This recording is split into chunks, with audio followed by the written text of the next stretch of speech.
Hey guys, welcome to the channel. As you see in the thumbnail, what if Issei time travel in past and make Raynare his wife and harem with all part 2. Before I start, please do support for more awesome content, and subscribe my channel and like this video. Go support and follow the DanzyDanz for writing that awesome fanfic, and also make sure to comment on this story. Link in the description. Let's start this video. For a porn addict, your room is pretty average, Aazel remarked as he assessed Haida Issei's bedroom, his tone light with a hint of sarcasm. Issei shot back without missing a beat, your face is pretty average. The two men exchanged banter, their words laced with a playful edge, sharing a moment of laughter. Nothing uproarious, just a brief, hearty chuckle that lightened the atmosphere. Aazel's initial assessment of Issei's room wasn't far from the mark. It was a rather ordinary space, adorned with white walls occasionally marred by creamy splotches in the corners. The bed and furnishings were unremarkable, with no particular standout features. The only exception was a small bookcase tucked away in one corner, which housed Issei's collection of forbidden tomes, some harder to obtain than others. Earlier, Aazel had arrived via his trademark burst of black feathers, bypassing the front door to avoid the presence of the devils. While they could have met at the hotel, Issei had chosen his own abode for this impromptu meeting at 8:30 in the evening, implying that he had a compelling reason for doing so. If not, Aazel was prepared to give him a reasonable scolding. Issei's voice carried a hint of nonchalance as he spoke. The porn's over there, gesturing toward the bookcase with his foot. Take 'em if you want 'em. You don't want them? Grew out of it. They're just drawings. I want the real thing. The things I can touch and squeeze. A playful exchange ensued, as Aazel contemplated the allure of the limited edition lewds stored in the bookcase, anticipating the appreciation of fellow collectors. He wondered aloud, well then, don't mind if I do. You sure you don't want to give them to those two friends of yours? Issei's response was swift and resolute, revealing a hint of detachment. I don't need them to hold on to mementos that might remind them of me in some contrived future plot points. There was no hesitation in Issei's words. He seemed unfazed by the idea of parting with these treasures. Aazel couldn't help but wonder if this wasn't the first time Issei had taken such a step. Why do I get the feeling this won't be the first time you did this? Issei's shoulders lifted in a casual shrug, and he offered a candid explanation. Because it ain't. I've done it before, but it was too late, and I had no use for them. I made them forget about me, but those pesky malevolent gods and goddesses already knew they meant something to me, and nothing in this world can be as petty as insulted man-child deities who like to throw tantrums. They'll hold your goldfish hostage if they know it means something to you. Aazel nodded in sympathy, offering a wry smile. Had it rough, eh? Want to give me a hug while I cry ugly tears on your chest, or are we diving straight into the stuff I should tell you part? Issei asked, a dry chuckle escaping his. Both he and Aazel shared a laugh, appreciating the humor in their exchange. Issei may have been emotionally scarred, but he had a knack for handling it with a level of stability. The second offer, pretty please. All right, let's make this quick, Issei began, and Aazel casually took a seat on the floor, unfazed by the unconventional choice of seating. Actually, do you still carry those rolls of cancer around? Aazel raised an eyebrow, curious about the unexpected question, but he reached into his right pocket and retrieved a palm-sized box, adorned in red and gold, appropriately labeled the governor, his personal favorite. Smoking now? Aazel inquired, a hint of amusement in his tone. Don't see the wrong in harmless convenience goods. Won't kill me. Or gave him cancer either.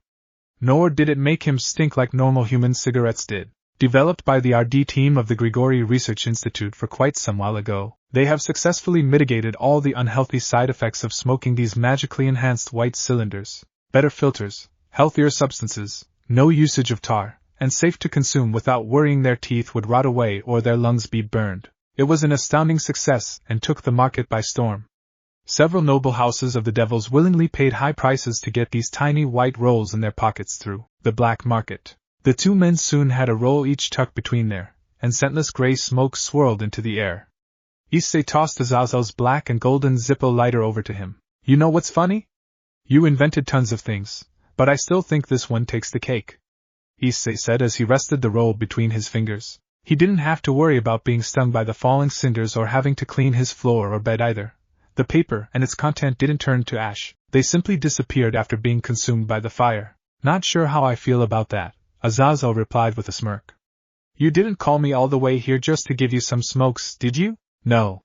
Issei took another drag. The ghostly gray fume seeped out his mouth and into his nose, and came out from his mouth again. The faint mint mixed with the particular bitterness of the tobacco cooled down his and mind. Potentially bad news, Aazel. Not everything's the same. Oh, I met people who I should encounter far in the future. Namely Ireina and Suzaku. Alright. This was getting interesting. How impactful were they during your past?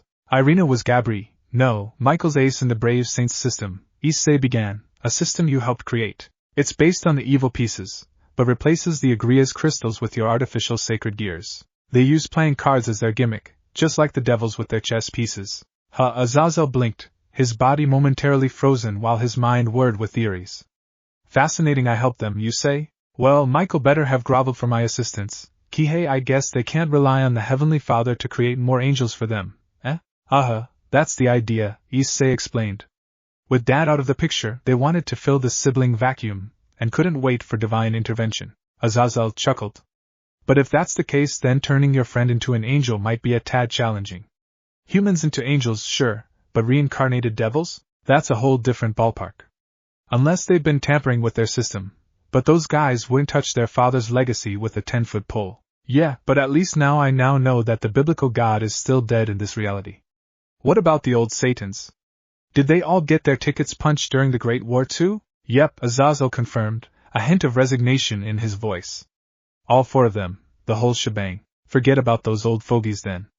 Can you fill me in on what happened to Ireina? She flew off to Italy, trained there for God knows what. The Vatican is a no-fly zone for my fallen angels and supposedly the devils. But one of them decided to crash the holy party, resulting in the Holy Maiden's dramatic excommunication. Fast forward a few years, and her family mysteriously pops up on the news, blown to smithereens in an explosion.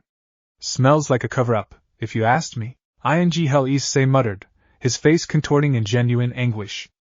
Aazel noticed the sincerity in his expression. For several months, she stuck with the church that took her in.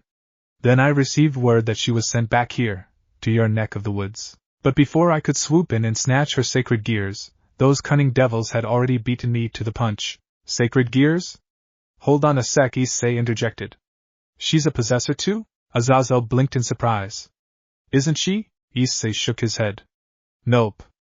Ireina trained to wield holy swords, not sacred gears. At least not the legit ones before you went on a sacred gear production spree. What kind of sacred gear did she have? Sword birth. Heard of it? A curse slipped by. That was Kiba's. Yuto Kiba's. Aazel tilted his head quizzically. Kiba, you say? Never heard that name before. Right, he got it from Rias.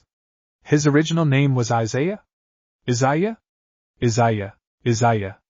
Aazel jogged his mind, searching files stored inside his library of memories. Nope. Can't say I heard of that one yet. What about Zenobia? Issei pressed. Zenobia Corda? Another shake of Azazel's head. Zenobia who? I recognize the Corda part, but I don't recall anything about Griselda having a kid or adopting one. Could they have swapped roles with your friends? Your buddy and this Isaiah? Or maybe Zenobia? Issei leaned back, his hands casually crossed, his second cigarette already in the books. You know, it's possible, but it doesn't quite add up. Something's fishier than a seafood buffet in August. What about Suzaku? Aazel asked. Does she still have the vermilion bird on her side in your version? Yeah, she's supposed to be the head honcho of the Himejima clan, filling in the big shoes of, Sir Huzutofikares. Obviously she isn't now that she's with Rias. She did spend some time working with us, Aazel noted. Issei raised both of his brows. Did she now? Related to Barakil? Oh, you betcha, Aazel replied, his expression momentarily darkening as he took another drag. Smoke curled lazily in front of his face, momentarily parting around his golden locks. She tried to pull the strings behind the scenes, rallying the principal clans to open their arms to Barakil. She saw their conservative traditions as old-fashioned and in dire need of a makeover. She viewed Barakil's wedding to her aunt as a golden opportunity to bring her clan into our fold. It was a well-intentioned effort, but the clan elders took it as heresy. Traditionalists, you know. When she caught wind of their plot to off Shuri, she tried to put a stop to it. Didn't exactly pan out, Issei frowned. And the devils found Akino first? They did. And not long after they found Barakil's daughter, we led them to find Suzaku. Wasn't a hard decision for her to side with Rias since she had Akino. The two's like sisters now, I reckon. You let them find her? Issei asked, a hint of disbelief in his tone. Aazel sighed, offering a wry smile. If it were solely up to me, I wouldn't give them the slip. Suzaku's a stand-up gal with a level head on her shoulders. But Barakiel happened, and well. What else can I do? Issei nodded thoughtfully, huffing a snort. Can't leave his daughter alone, can he? Seems like some things never change, Aazel chuckled, pulling out another roll of cigarettes. He used the burnt end of the previous one to ignite the new one before discarding it. Anything else that struck you as offbeat in your neck of the woods? Kaneko. Ah, the neck issue? Aazel acknowledged. Issei dipped his chin in a nod, also taking a new roll as Aazel tossed him one. The shortened cigarettes burned in his hand shortly after lighting the other. What about her? She's stacked. Aazel blinked. Stacked? Yeah. Her chest. They're big. A quirked eyebrow from Aazel. And why is that an issue? Because she wasn't. She was as flat as a pancake. You could have used her as an ironing board. Aazel coughed, not seeing that comment. Hard to believe, right? Well, in my version of the past, she took ages before even considering tapping into her Nikomata powers, thanks to her big sis keeping her physical growth in check. But apparently, that's not the case here. So where's Kuroka these days? The black cat? Aazel mused. Yes, I've heard of her. Was she a criminal in your world? Yeah? Is she? She was. Aazel muttered. Gone stray, then got caught by the devils, last I heard. Likely doing her time. What did she do on your side? Pretty much the same, Issei replied. Killed a devil who was conducting experiments on her, and planning to do the same to her sister. Same here. A confused wrinkle appeared between the governor's eyes. What's the difference then? She didn't get caught. Which bothered him greatly. Unless the devils used her sister to lure her in, he couldn't think of any other reasons for Kuroka to allow herself to be this sloppy. Ah, yeah. Mildly perturbed, Issei scratched his nose. She's never caught. Where was she now at this point in time in your past? Dunno. Issei shrugged, which wasn't a lie and therefore unable to be detected. He had speculations about her, such as likely wandering around wherever Vala went, possibly siding with the Chaos Brigade. But speculations weren't necessarily the truth, which, if it wasn't as crucial to his growth as a character, Issei would have warned Aazel to keep an extra pair of eyes on the troublemaking Lucifer. Now, before we continue, any of these lovely ladies end up as your wife in your timeline? All of them are. Issei replied without bragging. They weren't trophy wives to be bragged about. They still will be, Aazel chuckled. Impressive, not getting ahead of yourself, are you? Nah, I've learned my lesson. I made the mistake of not sealing the deal before. No way I'm repeating that. Speaking like a true Casanova, Issei laughed. Casanova? Nah, those guys never settle down. Like you, always staying free. Aazel nodded, acknowledging the truth in that statement. Indeed, fallen angels aren't big on commitment. Barakiel was an exception. But enough about my love life. Let's get back to the fun stuff, he said with a grin. Any particular order in mind? Who's going to be the first wife and all that? I don't care as long as I get them back, Issei said with a disinterested huff. They loved him. That was more than enough. He broke their hearts. He'd take anyone. Rias would be upset, but she'd likely get over it and mature with time. Aazel nodded in approval. A respectable attitude. Look, Aazel, you don't need to worry about who I'll bed first, alright? Issei quipped with a playful grin. You'll know soon enough. Aazel acknowledged, as they say, break a leg. Shaking his head while still chuckling, Issei took a final drag from his cigarette, reducing it to a stub. Let's get back on track, he continued as he exhaled a plume of harmless white smoke. These glitches came out of nowhere, and their personalities remain mostly the same. Raynare's as hot-tempered as ever. My family's the same. Rias and her peers haven't changed much. Ireina's her usual cheerful self, and Suzaku is as calm and collected as ever, he added, noting Suzaku's resemblance to Grafia. Aazel smirked. And what makes you think of that? Issei replied straightforwardly, because you trust me, Aazel. You took my words at face value and didn't question a thing. Plus, I can see it in your eyes, you still care about Barakiel and hold yourself partly responsible for his actions. You want peace. You're a good man, Aazel. I'd be a fool not to trust you. Aazel chuckled, impressed by Issei's insight, though he secretly pitied the boy's desperation. Perceptive and desperate, aren't you? Issei grinned. Desperate times call for desperate measures. And honestly, it's exhausting lugging these big metaphorical steel balls around. Aazel snorted in laughter. I get what you mean. So, what does all of this mean for your plan? Any changes or drastic measures? Can't say for sure, but if their personalities haven't changed significantly, it implies that the major player's goals and motives remain mostly the same, Issei explained. So my plan remains intact. Get you in contact with the devils, have you build relations and earn their trust, and ultimately convince the devils to work together with us. That's a pretty basic and straightforward plan. Any plan that takes more than 4 steps is just wishful thinking. Aazel raised his brow. I said that to you, didn't I? Yep. Cheeky bugger, Aazel sniggered. Now why does this plan have so much me and not so much you? Issei shrugged. Hey, you're the leader of the Grigori. My position's practically worthless at this point. Aazel nodded in agreement. So you want me to handle all the PR work with the devils? I'll help, but all glory should go to you. It's their trust in you that I'm more concerned with. With how prideful Rias is, I can't guarantee she'll roll out the red carpet for me, Aazel admitted, a hint of cynicism creeping into his tone. In fact, she'll probably fold her arms tighter than a chastity belt, even if I handed over the holy maiden. Good of him to remind him. The glitches had made him forget about the most important thing at the moment, Asia's safety. Where is she, by the way? She's in my office. Raynare spirited her away there, and Penemu's watching over her. She'll be fine. You have my word, K. That's awesomely awesome, Issei blandly stated, allowing a small smile. Just a tiny tight-lipped one. Hate to treat her as our bargaining chip here, but you gotta do what you gotta do, am I right? Aazel nodded in agreement. Results should never come at the expense of your principles. But sometimes you have to be pragmatic. Exactly? Issei shifted the conversation back to Rias. I'll deal with her trust issues. She's stubborn, but she's open to opportunities that can boost her prestige. Aazel hummed, nodding in agreement. Being known as the first devil of her generation to receive a personal call from the leader of their old nemesis should tickle her pride a bit, don't you think? Issei responded with a smug snigger, opting for silence instead of words. Alright, that's the Grigori and the underworld sorted. I'm still betting on your peace plan, but what about heaven? They're likely to see our new alliance as a threat, don't you reckon? Issei leaned back, adopting a contemplative expression. Well, you see, heaven's got its quirks. Michael's all about peace, and most angels follow suit. It's those chosen humans of theirs who tend to be a real pain in the halo. But I doubt the archangels would want to dive headfirst into another war, especially against 2 powerhouses. They'd be stuck in the celestial sandwich press. And by the way, I'd appreciate it if you quit asking me questions you already know the answer to just because you want to test my critical thinking. Aazel burst into laughter. Ha! You saw right through me, didn't you? My apologies, Hayaru.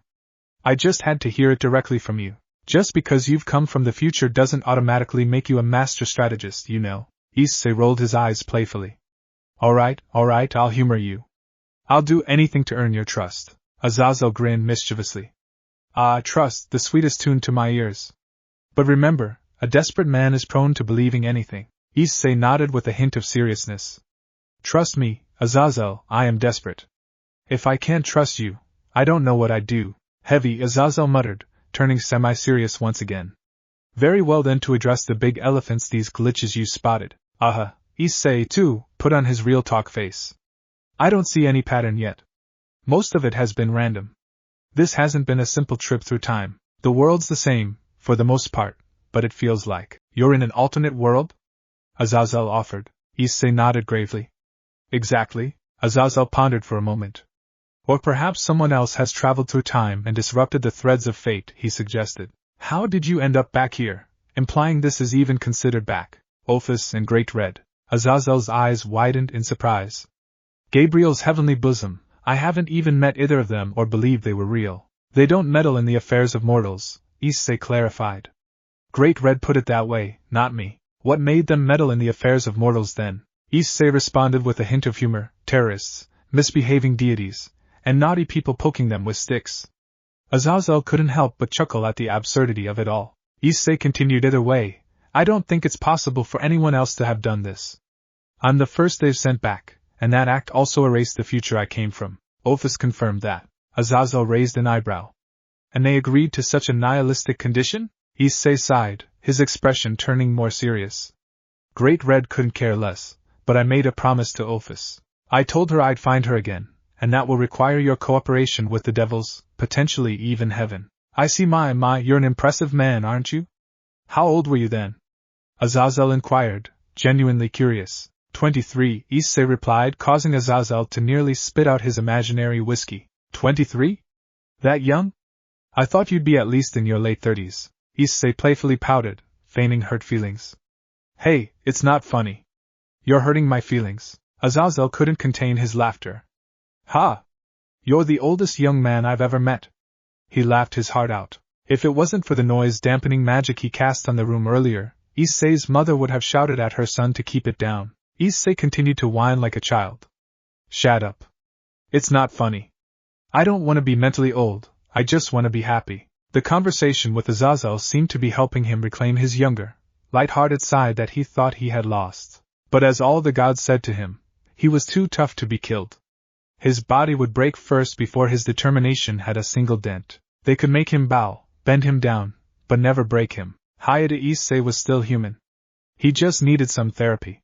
Preferably through laughter or those comfortable, tender moments he used to share with any of his girls. These old scars could still be healed. He reminded him of old Vala, and that only fueled his motivation. As the laughter subsided, Aazel mused aloud, I have to wonder though.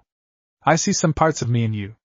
In a non-creepy manner of speaking, of course. Did I raise you to be like this? Issei shook his head. No, you raised me to be a good boy. Your life lessons got overruled by all the crap I had to go through. That's what turned me into this grouchy little bastard you're talking to. Aazel nodded solemnly, a tinge of regret in his expression for asking the question. We'll have to drink to that later. You drink wine? No. My tongue isn't refined enough, apparently. Still too bitter even for me. Ah. Shame. Hey, that doesn't mean I don't drink. Aazel raised an eyebrow. What's your poison then? Anything that isn't wine. Brilliant. I'll bring whiskey next time. Don't forget the glasses, Issei reminded, conveniently shifting the responsibility of drink preparation to Aazel. His family wasn't known for their drinking habits, except for his father occasionally enjoying a beer. Anyway, we're getting sidetracked here, he prompted, eager to refocus on the issue at hand. Right. Glitches, yes, Aazel nodded sagely, humoring Issei. I do have one last guess. How many gods did you manage to piss off? I dunno. How many stars are there? Christ, that many, huh? It's a losing battle, Aazel, Issei grumbled, his frustration dripping from every word. You beat one, and suddenly their offspring are knocking on your door, demanding a rematch. You give them a thorough spanking, and next thing you know, their great freaking grandkids are lining up for a piece of the action. It's like trying to maintain a never-ending game of divine whack-a-mole, with no time limit in sight. For long years, Aazel, of this endless merry-go-round, and they just keep popping up like mushrooms after a rainstorm. Honestly, it might have been simpler if I'd embraced my inner villain and decided to prune their godly family tree. Aazel couldn't help but be astounded by Issei's candor. This boy genuinely believed he could take on the divine pantheon, and it left the governor both bewildered and concerned. Whoa, slow down there. What kicked off this divine vendetta in the first place? Aazel inquired, genuinely curious about the catalyst for Issei's celestial grudge. Issei exhaled sharply, the bitterness of the past still fresh in his words. I got too strong. They felt threatened because a non-god like me managed to off one of their own, he retorted with a mixture of irritation and disgust. They couldn't stomach the fact that I became more renowned than some of them. It was their own damn fault. But nope, let's blame the kid and make his life a divine dumpster fire for all eternity. That's how it all started anyway. After that, it's been one futile cycle of revenge plots after another. I've heard of fragile divine egos, but this takes the divine cake. Tell me about it, Issei muttered, clearly fed up with the whole divine mess. Aazel then steered the conversation towards speculative territory. Any chance that one of these meddling gods has the power to mess with time? Kronos could, theoretically, but he's not one to nurse a grudge, Issei replied. Unless, of course, Nyx sweet-talked him into it, which is about as likely as a snowstorm in hell. She's been doing time in some cosmic lockdown. Aazel, well-versed in the art of humor, couldn't resist a playful tease. Are you the unofficial deputy for troublesome gods or something? Issei chuckled, shaking his head. Was never my intention.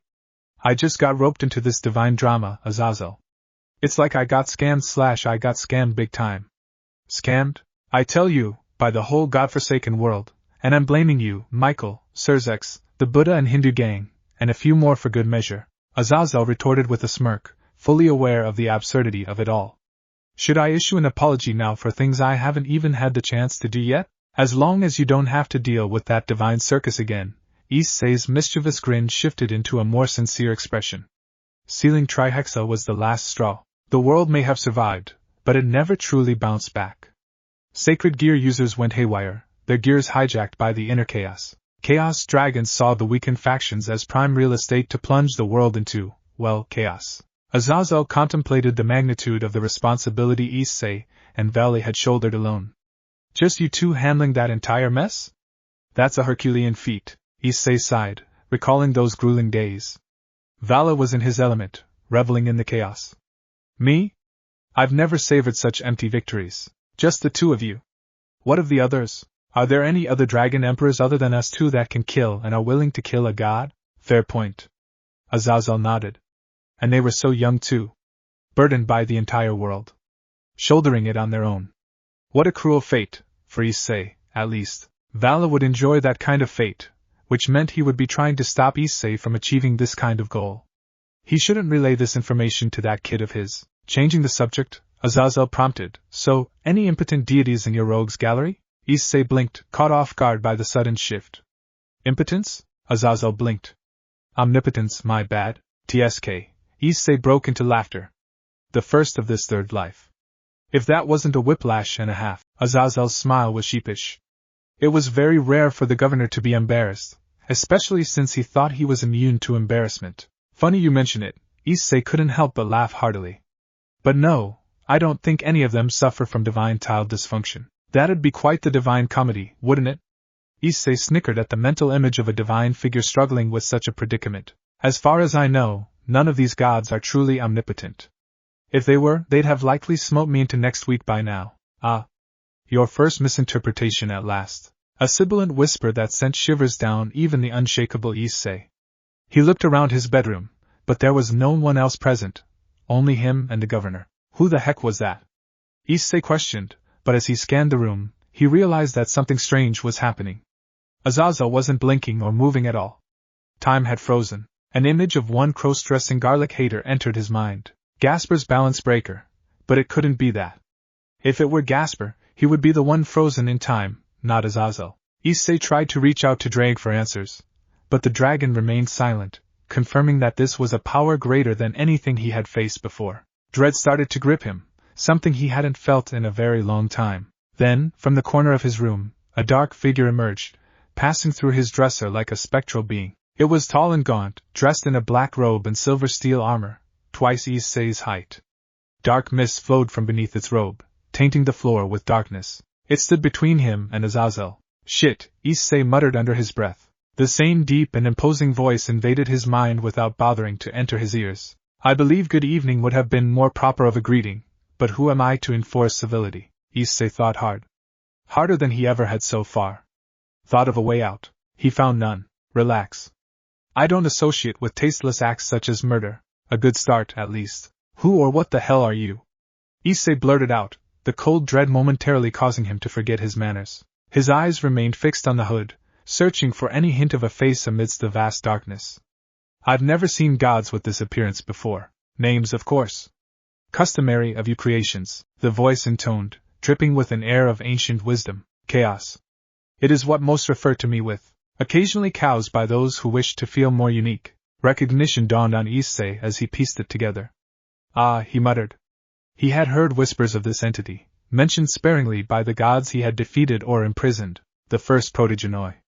The abyss from which all else sprang. Nyx's grandfather, great uncle. He corrected his thoughts, for the lack of simpler terms, like that was any better. Break. Her investigation had, thankfully, left her with empty hands. No signs of Issei being involved with the fallen angels, no magical traces, and no tracking spells to tie him to the supernatural world. It seemed that the fallen angel had merely tricked him into believing he had a girlfriend, and for that, Ireina couldn't help but breathe a sigh of relief. Issei should be safe, at least for now. Before pledging herself to become Rias Gremmery's knight, Rias had made a promise to never drag Issei into the unseen side of the world. It was an unforgiving realm that had cost her the loss of her parents. They had been kind and good, the best parents she could have hoped for, but this world didn't care about such things.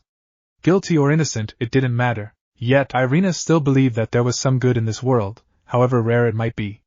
Rias and her friends were living proof that it was worth holding on to hope. Even if there wasn't much goodness outside her little bubble, her little devil family, she trusted herself to be a force where injustice prevailed, even if it meant forsaking her own dreams to protect her friend and his family, who had provided her with the opportunity to grow up without loneliness, and spared her from a bleak fate that might have extinguished her spirit. It was around 8:30 when she left his house, saying her goodbyes to the hiatus.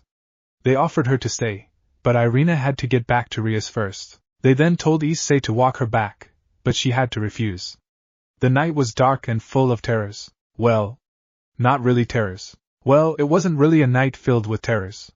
It was more like a night with mildly annoying ravens that enjoyed chirping loudly. However, the night was dark and full of terrors sounded much cooler than the night was dark and full of mildly annoying ravens that liked to chirp loudly. Ireina gazed up at the night sky, where the full moon hid behind dark clouds. Not an ideal situation for devils, as it made them a bit weaker due to the reflected sunlight from the moon's surface.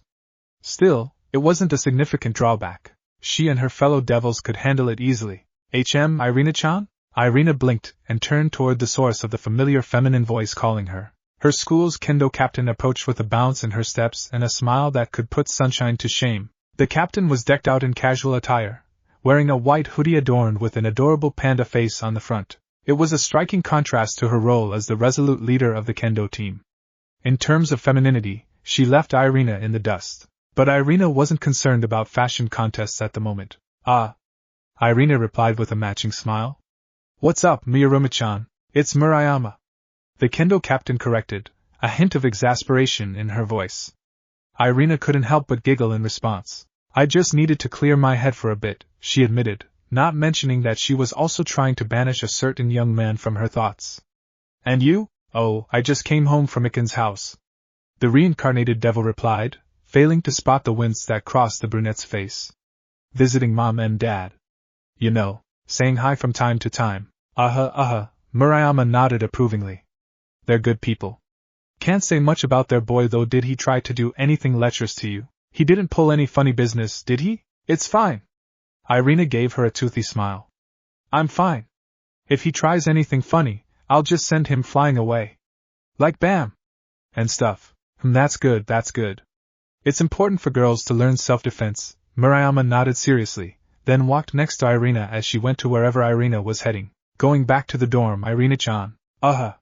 You should head home too, Murasaki-chan. Murayama. Teehee Murayama-chan. Geez, who even started this trend? Murayama pouted sullenly. She was not only skilled with the sword but also adorably cute. The contrast between her tough kendo persona and her endearing personality was striking, and it made Ireina feel a strong desire to protect her friend. Well, anyway, you should go home. It's getting dark out here, and isn't your house in the other direction from the school? Yeah, I'll be fine. I wanted to walk a bit longer anyway, and besides, I brought my taser with me. Murayama patted the front pocket of her hoodie, where Ireina could see the rectangular shape outlined against the white fabric. They'll never see me coming. Ha! Surprise electrocution. An effective way to fend off perverts and evildoers in the streets. Yeah. Murayama giggled, happy that Ireina was playing along with her nonsense. Their leisurely walk continued until they entered the park, which offered the quickest route to their school. Here, the warm yellow glow of street lamps and the gentle moonlight did their best to fend off the encroaching darkness. The park, usually bustling with running children and gossiping housewives, now lay in eerie silence, the shadows of the trees casting unsettling shapes. Eerie enough for the captain of the kendo club to clutch on her friend's arm. Uddies is triggering my repressed field trip memory. The one where you screamed the loudest? Murayama remained silent, her eyes darting left and right as if searching for hidden threats. Test of courage should be banned from future school activities. You can start a petition to Sona-senpai. Maybe she'll hear you out. But then anyone who does enjoy it won't be able to do it again. Ireina realized. This was it. The reason for the strange feeling, the urge to protect. It wasn't about wanting to, but about having the will to do so. Don't worry, Murayama-chan. Ireina smiled. I'm here with you this time. Thanks. I know I talk a lot about the way of the Bushido and stuff, but you can't really hit ghosts. Ireina nodded in agreement. It was indeed challenging to apply the way of the samurai to ethereal entities. Luckily, she hadn't encountered many wandering spirits here, and even if she did, Akino and Suzaka would be the ones to take care of the naughty spirits. Do you believe in ghosts, Murachan? Murayama shifted uncomfortably. No. It was a blatant lie. Stop talking about it. You brought it up. I know.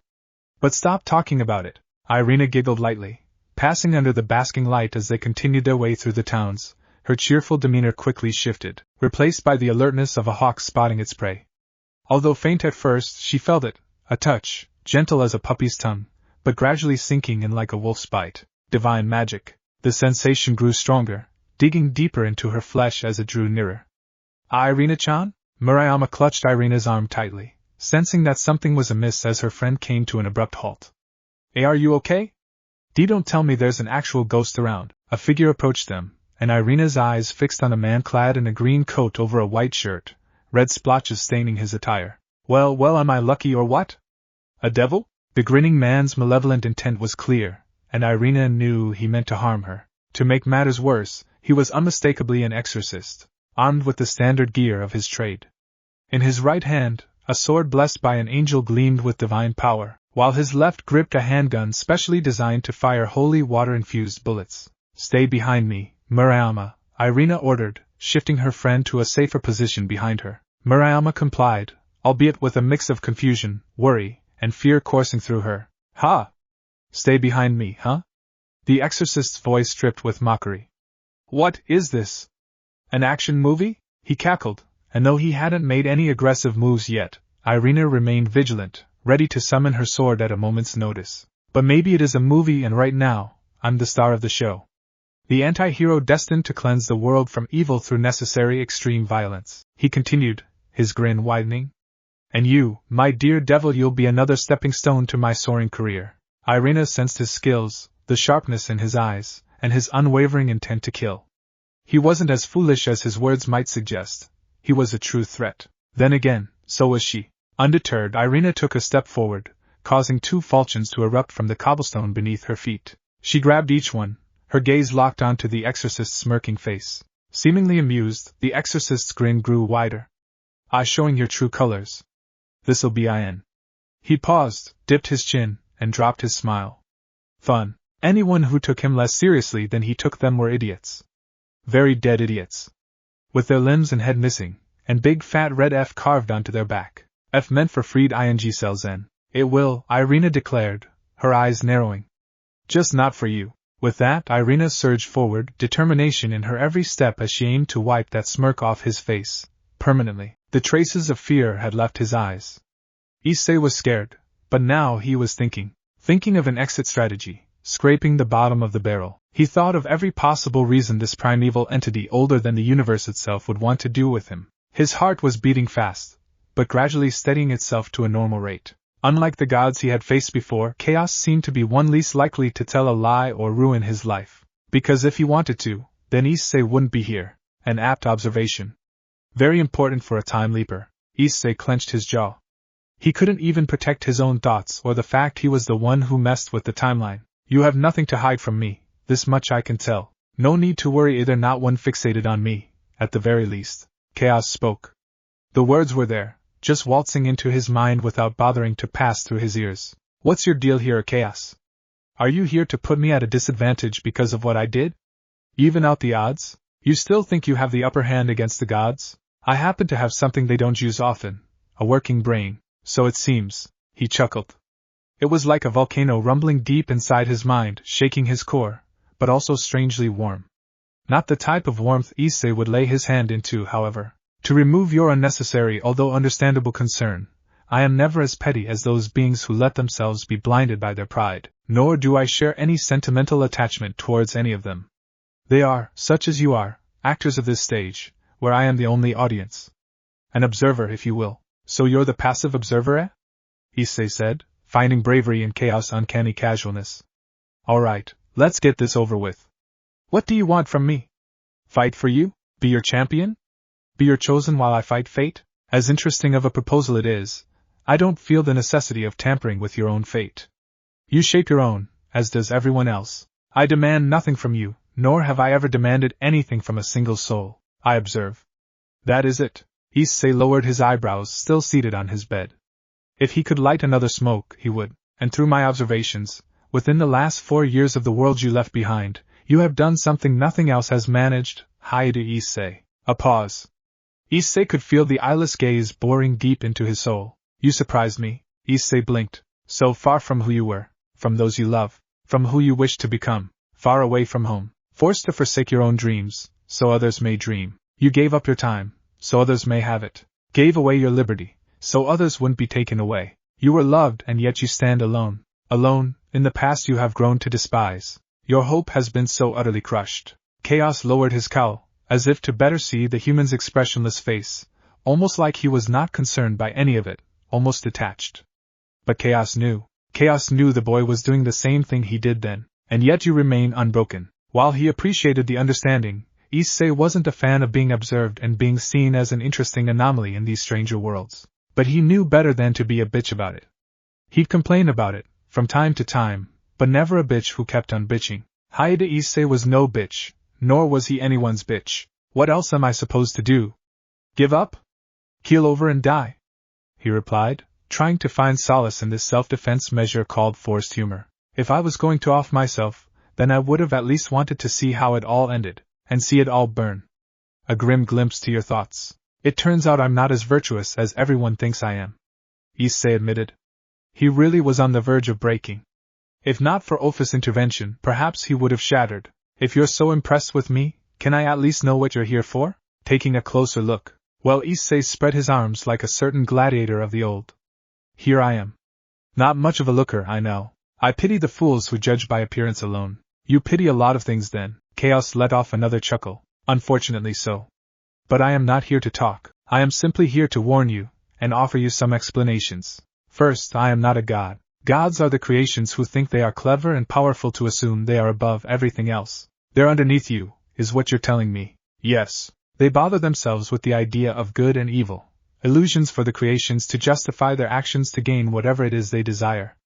Something you are well aware of. And in this time, Hayadu, although you are not entirely mistaken to claim none of them are omnipotent, yet they can and have felt the disturbance in the weaves of time. There was a ripple in the surface caused by a droplet which is the arrival of your soul, a stone called fate that has been reshaped. And time, endless as it may be, is not one for any mortals to tamper with. Not in this severity. Not even the Ouroboros dragon nor the protector of the dimensional gap. Shit. He didn't have anything else he could say to that. Those were the rules set by the gods. I don't care. But some of my nephews do. And their children and their children's children. Issei scrunched his face as he muttered a name, dripping with ire. Nix her and her daughters is it? The knight and her moirai, yes. To name a few. Great. There's more. The gods are angry, Hayadu Issei, childish as well. And mortals rarely concern themselves with consequences. Issei let out a frustrated sigh. They turned over every rock they could. And as you are made aware of their carelessness bred from their pride, some rarely take the time to properly set the stone in the exact same place they have found them. That explained all of the glitches he'd seen. Then why haven't they killed me yet? Issei frowned. Chaos cowl shifted down slightly. It appears those gods decided against letting you die without meaning, by their own words to see you suffer. Merciful aren't they? Ha! They're mad because you've weaved your own threads of fate, where they entangled themselves in their own petulant fury. But I digress. They think it is too much of a waste to simply cast you aside. Much like how you see that fallen angel. I am not like them, not exactly alike. But there are similarities. He couldn't respond to that. They wished to see how you perform. But where you wished to test Raynare, they wished to see you ride with these new challenges. Bad mistake. The human said confidently. I've outwitted them once. I'll outwit them again. So you assumed. A vague reply that wasn't to avoid telling the truth, Issei realized. You know of the future, don't you? You just chose to not know it. Excellent observation. The future you left behind is of the past. The future is the only knowledge I keep hidden away from myself. Discovery is an important thing and a source of entertainment. There is not much left for me to discover, Hayadu Issei. We're all just actors to you, aren't we? Everything is. Bothered? No. Issei shook his head lightly. A god that doesn't do anything is better than the god who does something and causes troubles. You can watch all you want. You know I'm not here to entertain you or anyone. Indeed, if only all creation share your perspective instead of whining all the time, perhaps things could have been different. He was talking about the future that was now the past. Why don't you just do that? Because then it won't be nearly as interesting. Chaos chuckled again, and Issei's mind shook again as he rolled his eyes. But the "this amuses me" type of primeval entities was far from the worst it could have been. Chaos, in spite of his name, found enjoyment in chaos, not by causing it. Not like plenty of other gods. Do any of the gods know of this? That you're telling me all this? Why should they? They've done things without putting any reason behind it other than being a god. It appears they have thought being a glorified deity meant they were free from the consequences. If so, then Issei simply had to prove them wrong again. Just not necessarily by him. If there were others who could kick their godly asses, then Issei could very much attempt to use them instead. As long as they weren't any of his girls or the people he cared far too much, no one in this world was untouchable. He simply required to use his power conservatively, and grow steadily. He didn't need to be the strongest, just strong enough to protect those he cared the most, and not die while doing it suited him perfectly. No need to draw unnecessary attention from any factions or leaders that would want to make use of his power. The world had used him. Now they should protect themselves. You said you're an observer, but you telling me this also changes things. But you know that, don't you? Why, yes. Of course. You wonder why I told you so? Perhaps I wanted to give you a prize for surprising me. A not so impactful one, at that. After all, these tampering of the gods you call glitches are new to you. Something you must handle without prior experience. And I am hoping for you to surprise me once again. I will be watching you and the roads you take with great interest, Hide Issei. Until we meet again, farewell. The room brightened, and the black haze swirled into the depths of his robe, before chaos faded away, leaving a single trail of black smoke that vanished not long after. And as the progenitor disappeared, along with the dark mists that had been pooling over the floor, submerging Azazel's crossed legs, time flowed once again. Well that, Azazel paused, noting something had gone off. Hinted by Issei not sitting in the same way he was just a millisecond earlier, and by the grim look on his face. Something happened, didn't it? Issei clapped his hands. Good news, Aazel. I know what's causing the glitches. He declared with a face and a sigh. Bad news, Aazel. I know what's causing the glitches. Potentially greater news. It doesn't change our game plan. Break. Murayama couldn't comprehend the surreal scene unfolding before her. A gun, real swords with lethal blades, incredible speed and reflexes. Nothing made sense. What did the man mean by a devil? Her mind raced with questions, but she was trapped in a nightmarish reality she couldn't fathom. Just what on earth was going on? Unaware of her friend's thoughts, Ireina gritted her teeth in frustration as Fried continued to outmaneuver her. Each time she closed the distance, he parried her slashes and fired his gun, forcing her to dodge or change her trajectory to avoid the bullets. Bang! Another shot rang out as a sanctified bullet struck her falchion instead of its intended target. Irena's violet eyes blazed with fury and irritation. Deflecting bullets wasn't a challenge as long as she anticipated his aim and moved her sword accordingly. Stand your ground like a man, you pansy! She taunted. But you have two swords. The exorcist retorted, flailing his holy sword and waving his gun with a grin. But I've got a gun. Ireina shifted her stance, lowering her upper body to adjust her center of gravity. She had the feeling that if it weren't for the full moon, she could have already incapacitated him. But your goodness, young devil, too frustratingly good, he muttered, pointing his gun at Ireina, but then shifted its barrel towards Murayama.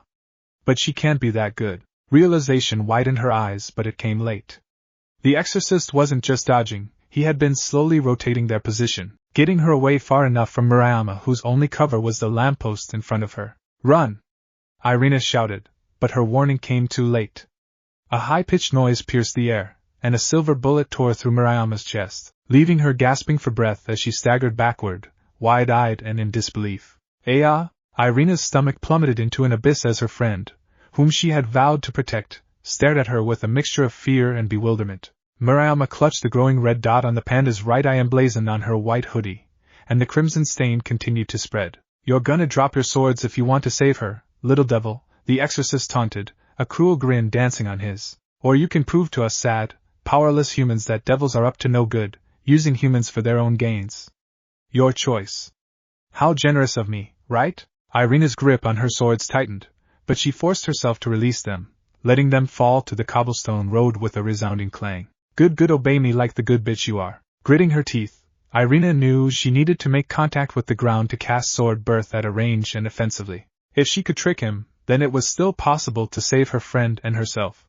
So she began lowering herself, slowly bending her knee, as sharp pain erupted from her back. Huh! She glanced down and saw a black blade, coated with her own blood, its holy aura searing her flesh. Blood filled her mouth, and she coughed painfully as the holy sword was pulled away from her back. Her strength ebbed, and she slumped to the ground, her gaze locked with Murayama's growing terror and confusion. Ah, for S' sake! I had her! We're not here to dally with the devils, A stern voice came from behind her, methodically making its way around her, and kicked away her swords further from her reach. And we're not here to hurt innocents who have nothing to do with our business. All you're accomplishing is giving the devils a reason to hunt you down like a dog, Selzen. Yeesh. You're no fun at all. Let's kill her and leave if you're so pissy about it. And give the devils a motive for all-out retaliation? I thought you were smarter than this. If you want to anger both Gremory and Citri, be my guest, but not while I'm here, the exorcist grunted. Ayakak. Whatever. I just want to slay bitches and get paid. Then let's move, the woman said. The devils will busy themselves by tending to her. The night should be ours. What were they planning? And why did the woman's voice sound so eerily familiar? Sweet, the male exorcist exclaimed, his voice lowering as they walked away. How many you got? 4. Ha. 6. Eat that. This isn't a race. But good work. It is for me.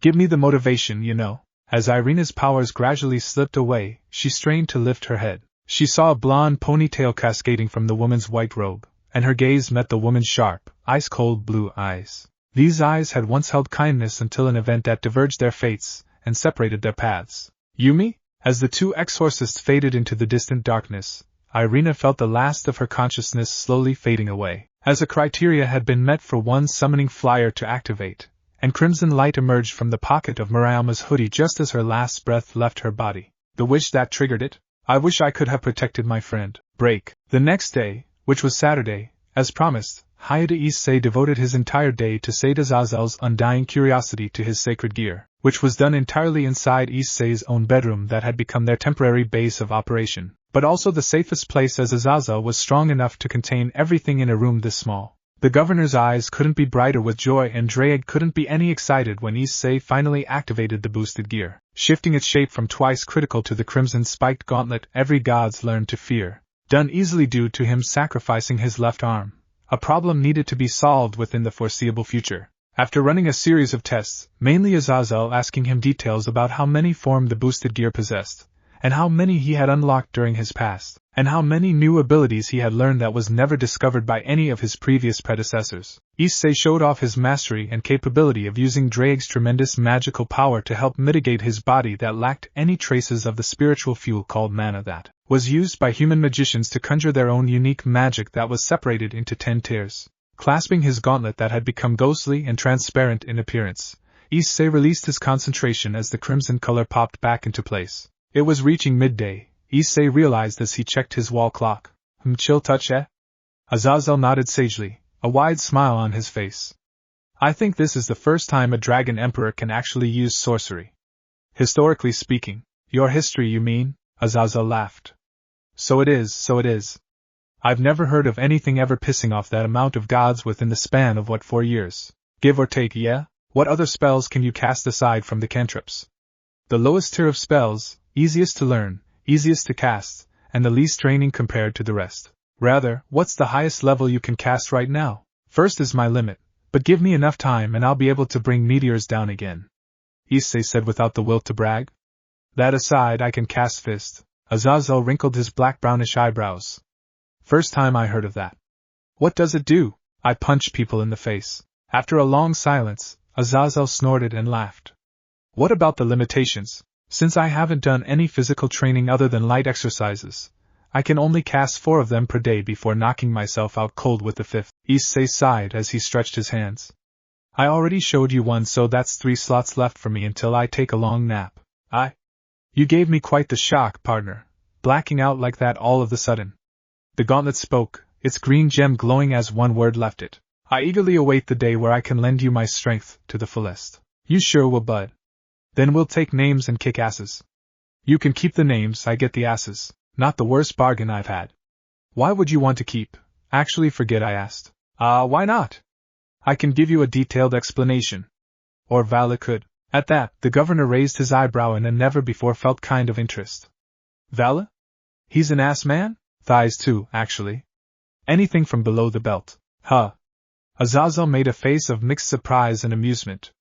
I learn something new from you every day. Who'd have thought the boy actually had it in him? He's just not as brazen as me when it comes to admitting our preferences. Issei's grin infected him. Oh? And what's yours then? A distinguished gentleman is a man who can appreciate the finer things in life, the holy trinity of tits, booty and thighs. Ah, I see. A fellow man of culture you are. Aazel nodded sagely, feeling a powerful bond had been created between them. Preferences are for kids. True men enjoy the whole package and make their women feel appreciated as a whole. Couldn't put it better myself. Issei nodded sagely, hands crossed, and Drake couldn't be more mortified. Cease this exchange at once. But the virgin dragon got a point. Issei muttered. Some would find it demeaning, but dragons never saw mating more than a method to continue their legacy when their body perished. Drake simply found it to be an embarrassing talk. Which it was. Has Raynare said anything to you? And speak of the fallen angel, he supposed. Aazel picked up Raynare's presence standing outside the gate of the time traveler's house. Here she is. Aazel said, and soon enough, a shout came from downstairs. The boy's mother. I see. Your girlfriend's here. Aazel temporarily phased out the magical soundproofing of the room, signing Issei with a nod as he then shouted back to his mother, just let her up here, Mom. Thanks. The boosted gear vanished in a brief flash of green light, removing itself from Issei's bare hand. The experiments were done, and now was the time of discussion. Within a few moments, Amano Yuma entered the room, and nearly jumped back out when she spotted the governor sitting next to the boy, on the same bed. The girl quickly shut the door behind her, and Aazel reteed the sound barrier just as quickly as surprise flashed across her face. Lord Aazel. I didn't know you would be here. Raynare stammered, turning back into her real form and her scandalous outfit that put Brazilian V-bikinis to shame. Sorry, Raynare, Issei said, I banged him first. Both the fallen angels turned their eyes at him, one in shock and the other in absolute state of confusion, before breaking away into a wheezing laughter, slapping his thigh and coughing out his lungs due to the perfect delivery and the perfect poker face. And how dreadfully shocked Raynare was. Ah gods, my stomach hurts now. Was I too rough? Shut up, Haidu. Aazel snapped, but still giggling. You're torturing the girl. Besides, I'm no cardinals. Choir boys don't excite me. Stunned, Raynare actually had to shake her head to compose herself. I have news. She muttered, desperately trying to maintain her jealousy from breaking out. She had spent years to gain Azazel's approval and to get him to just talk to her and laugh with her casually, never achieving it, while the boy did it all in one day. Here we go again, what kind of news? Aazel said, taking out his harmless cigarette pack and taking out a roll, offering the small box to the boy next to him. Issei took the offer. Nothing like a good smoke after a good. Goddamn it, Haidu, Aazel snickered, lighting the white roll between his and then passing the lighter to the jokester, then extending the cigarette pack to the uneasy fallen angel before them. You smoke? Recreationally. Thank you, Raynare blinked.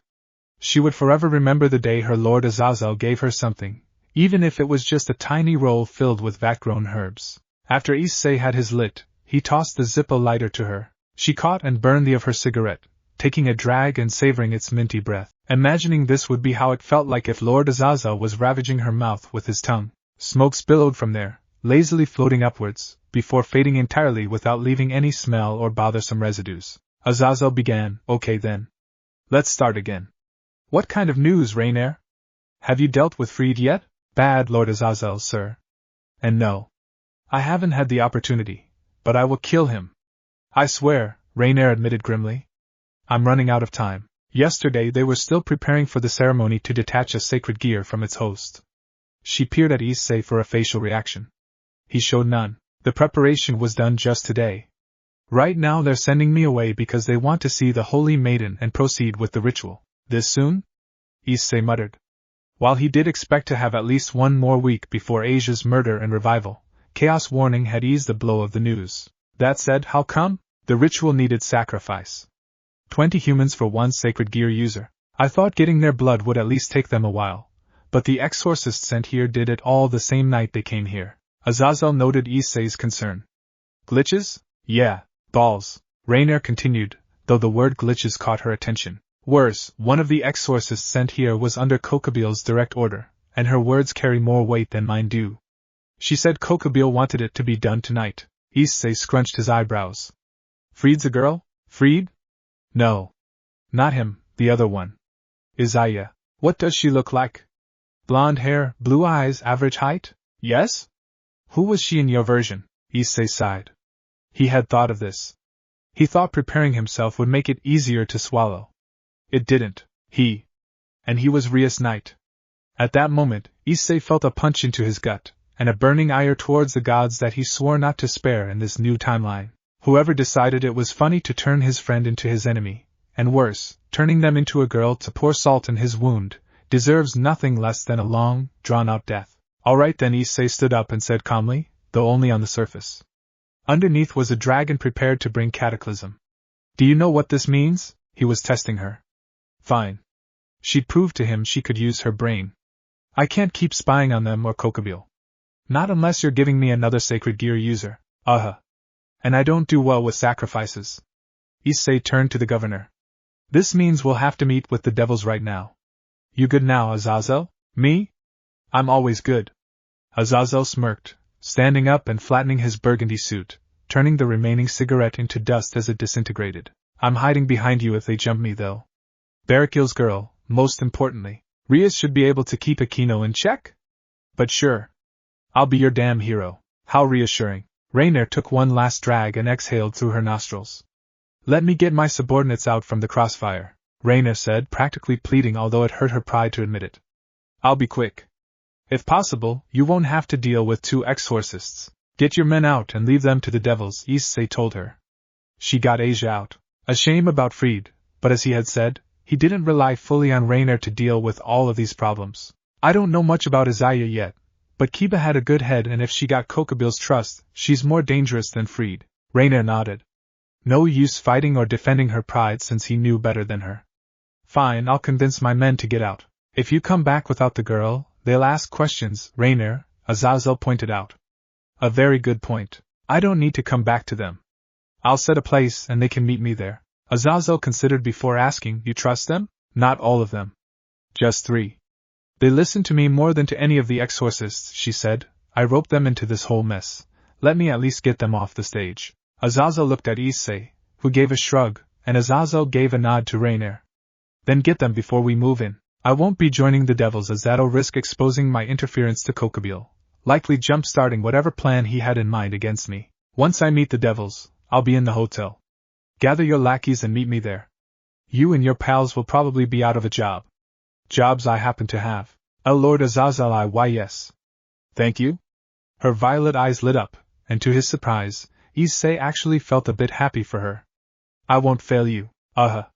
We'll see about that. Be quick, Raynare. Knowing Rias and her impulsiveness, she won't want to waste any time after I give her the get-go. Yes, my lord. At once. As Raynare shifted back into a monoyama and rushed outside his house, probably surprising his mother watching Korean drama downstairs, Issei finished the last of his smoke. It clouded his vision just as doubts clouded his mind. Fried must die tonight. But what about Kiba? When Rias arrived at the scene and discovered that her school's kendo captain had triggered the contract flyer, it felt as if a red-hot knife were twisting in her gut, wedged between her ribs. She had wanted servants, certainly, but not at the expense of the unsuspecting students in her school. These were students living their everyday lives, blissfully unaware of the callous supernatural side lurking in their world. Especially not Sanada Murayama. To make matters worse, Rias found Ireina unconscious and bleeding on the ground. The scratches on the ground hinted at a fierce sword fight, but the bullet wound on Murayama's chest was a puzzle. There was no sword that could create such an injury. As Rias knelt down and felt the tiny hole in the girl's white sweater, her hand stung slightly. Silver bullets, exorcists, Vatican. Summoning Aquino and Suzaku was her next move. Aquino swiftly transported Ireina back to the dorm while Suzaku remained to cleanse Murayama's wound. Suzaku Himejima, blessed by the sun goddess Amaterasu and a natural purification expert, had only one flaw when it came to being the perfect bishop: her inherent kindness. Kindness, though valuable, could be a vulnerability when dealing with ruthless individuals. Show mercy to the lowest of lows, and they might exploit it, even stab you in the back. Who would be at fault then? Thankfully, Aquino's less forgiving nature complemented Suzaku's kindness. If Aquino wasn't available, Rias herself, as the king and leader, would step in. As Suzaku performed the reverse cleansing ritual to heal the divine radiant wound, Rias watched attentively, keeping an eye out for any signs or traces of the exorcists. She found none, but at least the ritual was successful. With that accomplished, the ritual to reincarnate the human girl into a devil followed suit, proceeding without any hiccups. However, the previous night's problems were far from fully resolved. Just minutes after learning that the Governor-General of the Grigori himself was at her club/office room's door, Rias hadn't even realized his presence until Aquino opened the door, which explained why her face distorted with disgust and anger within a flash. Aazel, she practically hissed, venom dripping from her words. If you're offering your head, I'll gladly accept. Well, I'm relieved to know I'm so welcome. Aquino, Rias commanded, and Aquino stepped away from the door, her gaze a lethal glare. She despised the Grigori's crows for their audacity to roam freely within her territory. She patiently awaited the moment when one of them would make a crucial mistake, and she would seize the opportunity to eliminate their presence entirely. And if the governor couldn't keep his crows in check, she might just take matters into her own hands. What brings you here, Lord Aazel? Rias questioned with a mixture of curiosity and caution. Aazel held his own position of authority, and while their factions had their differences, she believed in showing respect to those in leadership roles. Trust, however, had to be earned. She was well aware that Aazel wasn't a reckless individual who would casually enter and risk plunging the devils and fallen angels into a full-scale war. I've come with a mission of peace and the hope of fostering a more prosperous relationship between the Grigori and the devils of the underworld, the governor responded smoothly. Rias recognized that it had been his charisma and negotiation skills that had secured a delicate peace during the Great War, extending the lifespans of both major factions. May we enter, Lady Gremory? We? A thought echoed, but Rias stood up from her desk riddled with papers and walked towards her unofficial meeting couches. Please take a seat. Don't mind if I do, and the burgundy-suited man stepped into the room, and Rias couldn't help but wonder what had brought him here. She observed his entry and found herself further puzzled. Yo, Issei unceremoniously said as he threw a peace sign at his two bewildered seniors, then shooting finger guns at his past-future lovers. What's up? Looking good, Aquino Payson. You rock that angry, semi-confused look. Hayadu? That's me, Issei sighed as he slinked into the seat next to Aazel, who was grinning and enjoying his presentation. Unfortunately, this wasn't the same pervert known throughout the entire school. Even a blind monkey could spot the difference. Lord Aazel, you seem to be hiding something from us. About him? Oh yes, quite a few things, Lady Gremory, Aazel admitted, acknowledging the shift in focus from himself to the unusual visitor. He surprises me more often than a box of chocolates, but let's not digress. You can find out more about him yourself later on. What I have is a proposition for you regarding the fallen angels loitering around your town that aren't under my payroll. This should be interesting both him and Hayadu. Subconsciously, Rias folded her arms, a gesture that somehow made her look even more regal in her casual weekend attire, accentuating the crook of her. I'm all ears, she said, signaling Aquino to join her. While her queen had initially been furious at the governor's presence, Issei's unexpected arrival had added a layer of confusion to her emotions. Good enough for Rias. My proposition is straightforward, Lady Gremory, Aazel began, leaning forward slightly. There's a gang of rogue fallen angels, stray crows, you might say, nesting in a church on the outskirts of town. They're causing quite a ruckus, murdering innocents and engaging in various nefarious activities right under our noses. A crease formed between Rias's crimson brows. Do they have any connection to our 20 dead clients? Yes, Aazel confirmed with a semi-serious expression. There was a notable shift in tone that didn't go unnoticed. They're using the blood of their victims to perform a ritual, an illegal one, I might add. This ritual not only results in murder but also the death of the sacrificial lamb and the theft of any sacred gears they possess, provided they're not Longinus. Longinuses? Longines? Longini? Issei chipped in. In any case, he's saying you'll need to help out, and in return, you'll earn a favor from one of the big shots. It sounds almost too good to be true, but hey, that's life for you. The fact that it was the same leecher who was talking to her with suddenly more soundness in his voice and behavior still baffled her. Rias and Aquino exchanged bewildered glances, still trying to wrap their heads around the transformed Issei. I'm sorry to interrupt this intriguing discussion, Rias began, hesitating for a moment. But are you really Hayadu Issei? Issei leaned back in his chair, wearing an amused expression. Yep, that's me. Who else would I be? His secret love child? Rias blinked in disbelief. Are you my dad, Aazel? Issei asked. Did you place me at my current parents' doorstep when I was so very little to remember the details? Is that why my mother has that strange baby basket? Am I actually Moses' descendant? No, and for the love of all things holy, absolutely not. That gave me chills, cease and desist, please. Well, Issei muttered, breaking the tension, I'm relieved you're not my long-lost dad, Aazel. So get on with the scoop then. Time is money, and all that. Rias could only exchange glances with Aquino, who was just as befuddled as her. I don't understand. You've never shown any signs of, forgive me if this offends you, supernatural awareness. And you haven't done anything to attract our attention until few days ago, right? With my Uramasa-chan? Murayama, yes. Issei leaned forward, as if he were about to share a well-kept secret. Let's just say I woke up from my delusions that I could live a normal life without getting dragged into the entire supernatural mess. Especially after learning why Ireina's become a devil. Rias pressed her. You know, that she offered herself so she can protect me and my family? Without any interference from me or Sona, Rias added. It was her choice alone, and I didn't persuade her otherwise. Or discourage her, I assume. She offered a pact with the devil. I apologize if I've disappointed you by not turning her down, Rias explained, defending her decision. Ireina had walked into her clubroom one day, offering her services and even revealing her blade blacksmith ability. Rejecting such a valuable offer, especially in exchange for not involving her schoolmates in the supernatural world, would have been senseless and counterproductive. Issei shrugged, unbothered. Yeah, no one owes me an explanation. The milk's been spilled, and there's no use licking it. Wait, that doesn't quite fit, but you get the idea. Anyway, I'm with the guy on this one. Is he working under you, Lord Aazel? Rias inquired. Ha, I wish. Aazel replied, crossing his arms casually and laughing. No, he actually came to me using Raynare's interest in him. The boy's craftier than he looks, I'll tell you that much. True to form, Issei hadn't been ogling Rias's chest, and that surly expression was a far cry from the demeanor of the notorious trio's de facto leader. So then that would be 2 or 3 days ago? Rias asked, trying to piece together the timeline. On Friday. Rias couldn't help but be impressed. You managed to keep this hidden from us all this time, Haida? Fooled by what? By fooling around as a perv? Nah. That was genuine, it wasn't him right now anyway. Still the old fanatic dumbass known as Haida Issei. That part kinda wilted during the 3 years of torment. But so is this one. We adjust how we act based on who we're talking to. Obviously, I won't be discussing supernatural stuff with my regular friends who can't shoot magical lasers from their wrists. I see. What would Ireina say about this? Rias couldn't help but wonder.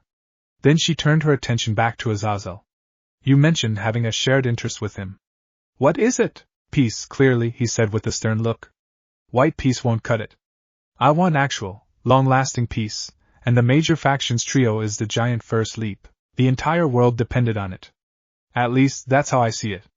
There must be a reason why other factions haven't attempted to take over hell or heaven. You know so much already, Akino muttered under her breath. And to think everyone sees you as a harmless leecher. Well, they're not wrong. Not entirely, at least. I can be obsessed with ass and titties, but I know there's a time and place, and right now is not the time nor the place. There's a crow's nest needing to be set on fire, and while we speak, they might be killing more people willy-nilly. Exactly, Aazel affirmed his statement, underscoring the urgency of their situation. You helped me on this one, Lady Gremory, and you'll have a first-hand gratitude from the governor himself. That should boost your standing significantly. Rias mulled it over, but couldn't help feeling cautious. While that's appealing, this all feels rather abrupt. Opportunities appear abruptly, Aazel said wisely. And you can either watch it slide away or grab it when it pops up. Akino raised a pertinent question. How can we be sure this isn't some elaborate trap? Issei was quick to reply, his determination shining through. Because I'll be going with you. Aazel won't be joining us for obvious reasons. Yes, my reason being avoiding an internal war between me and my rather volatile cadre. I'll assist by cleaning up the scene and framing the extermination as a necessary purification within my faction. A way to weed out the bad elements, so to speak. Rias took a moment to consider their proposal, still cautious. The last thing we want is to trigger a full-blown war. You have my word, Aazel said firmly. Rias furrowed her brow in contemplation. Akino brought up another point, one that Rias had missed. You'll be joining us, Haida-kun? We've heard about your little spar with our newest pawn, but she's a human. I don't mean to be rude, but I fear you might slow us down. Issei didn't like the sound of that. Not the accusation of him being a baggage, but the previous statement leading to that. Wait, what do you mean by your newest pawn? Did something happen to Murayama? While it's relieving to know you don't know everything as though you came from the future, it's regrettable that it has to come down to this. Rias sighed heavily. But I'm afraid so. She was attacked last night by an exorcist. A rogue one, I hope. Regardless, the Vatican will hear of this. Issei's expression turned grim and cold. Another hiccup in the timeline? Aazel wondered. Or perhaps another unexpected turn of events? The girl's in safe hands now, The governor slapped Issei's back, pulling him out from kicking himself with guilt. And I can assure you those exorcists are yours to kill. They're strays, like you said? And you're sure of this, how? We're the Watchers, Lady Gremory. We watch things very closely. It's our job to know without being known. Creepy little spy's subterfuge was essential in her line of work, but Rias would rather not point out their sneakiness openly, as that would mean she not only praised their stealth, but admitted her security was imperfect. Not like she was willing to lower her pride to admit that outright. You seem rather eager to let your own kind die in the hands of their enemy. Azazel's response was sharp. Former enemies, and they'd betrayed me. None of us take betrayals lightly. Aquino's voice dripped with anger. I certainly don't. Azazel smiled wryly at Aquino's seething tone, noticing the deep wounds that still festered in Aquino's heart, much like the wounds that tormented Barraquil. Could Issei truly help them mend their broken bonds? Only time would tell. But exorcists are dangerous, Lady Gremory, Azazel cautioned. I'd prefer if you could eliminate them while taking down the church. But I won't insist. They've made it clear that they're dangerous when they harm my knight, Rias responded firmly. We are fully capable of protecting our own, whether they are exorcists or not. Your concern is noted, provided it's genuine. Azazel flashed a grin. Of course, you're the Crimson Satan's little sister. Issei cringed internally. Nice choice of words, Aazel. Rias narrowed her eyes. I am Rias Gremory, co-overseer of the Devil's territory within this town. Azazel chuckled, seemingly unfazed. Right, of course, I don't dispute that.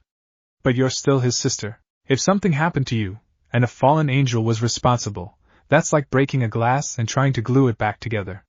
The glass being an allegory for peace, and we're allowed to let loose on the crows. The whole flock of them. That's right.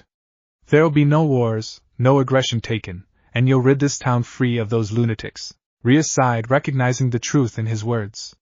Very well, Lord Azazel.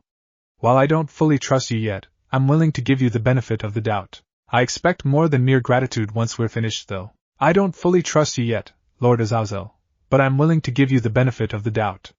I expect more than mere gratitude once we're finished, however. Rias turned to her queen as she stood up.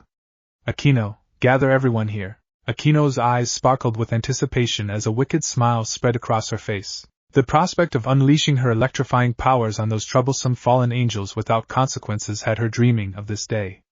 My, that's the spirit, Azazel applauded once, his enthusiasm evident as he rose from his seat. Lady Gremory? I always repay my debts. Well then, I wish you luck. You probably don't need it, but it's the thought that counts, right?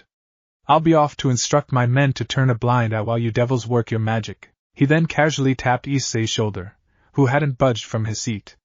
You've got it from here, eh? Issei responded with a thoughtful hum.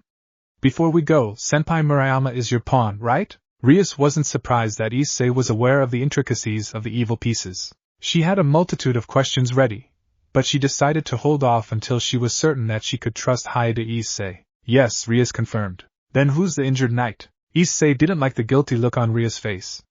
It's your foster sister, Ireina. She'll be alright after arrest, I promise you. She was stabbed from behind, but they missed her heart. Missed? That didn't sound right. Was it intentional, or did this Kiba get sloppy? Unless she wasn't thinking clearly.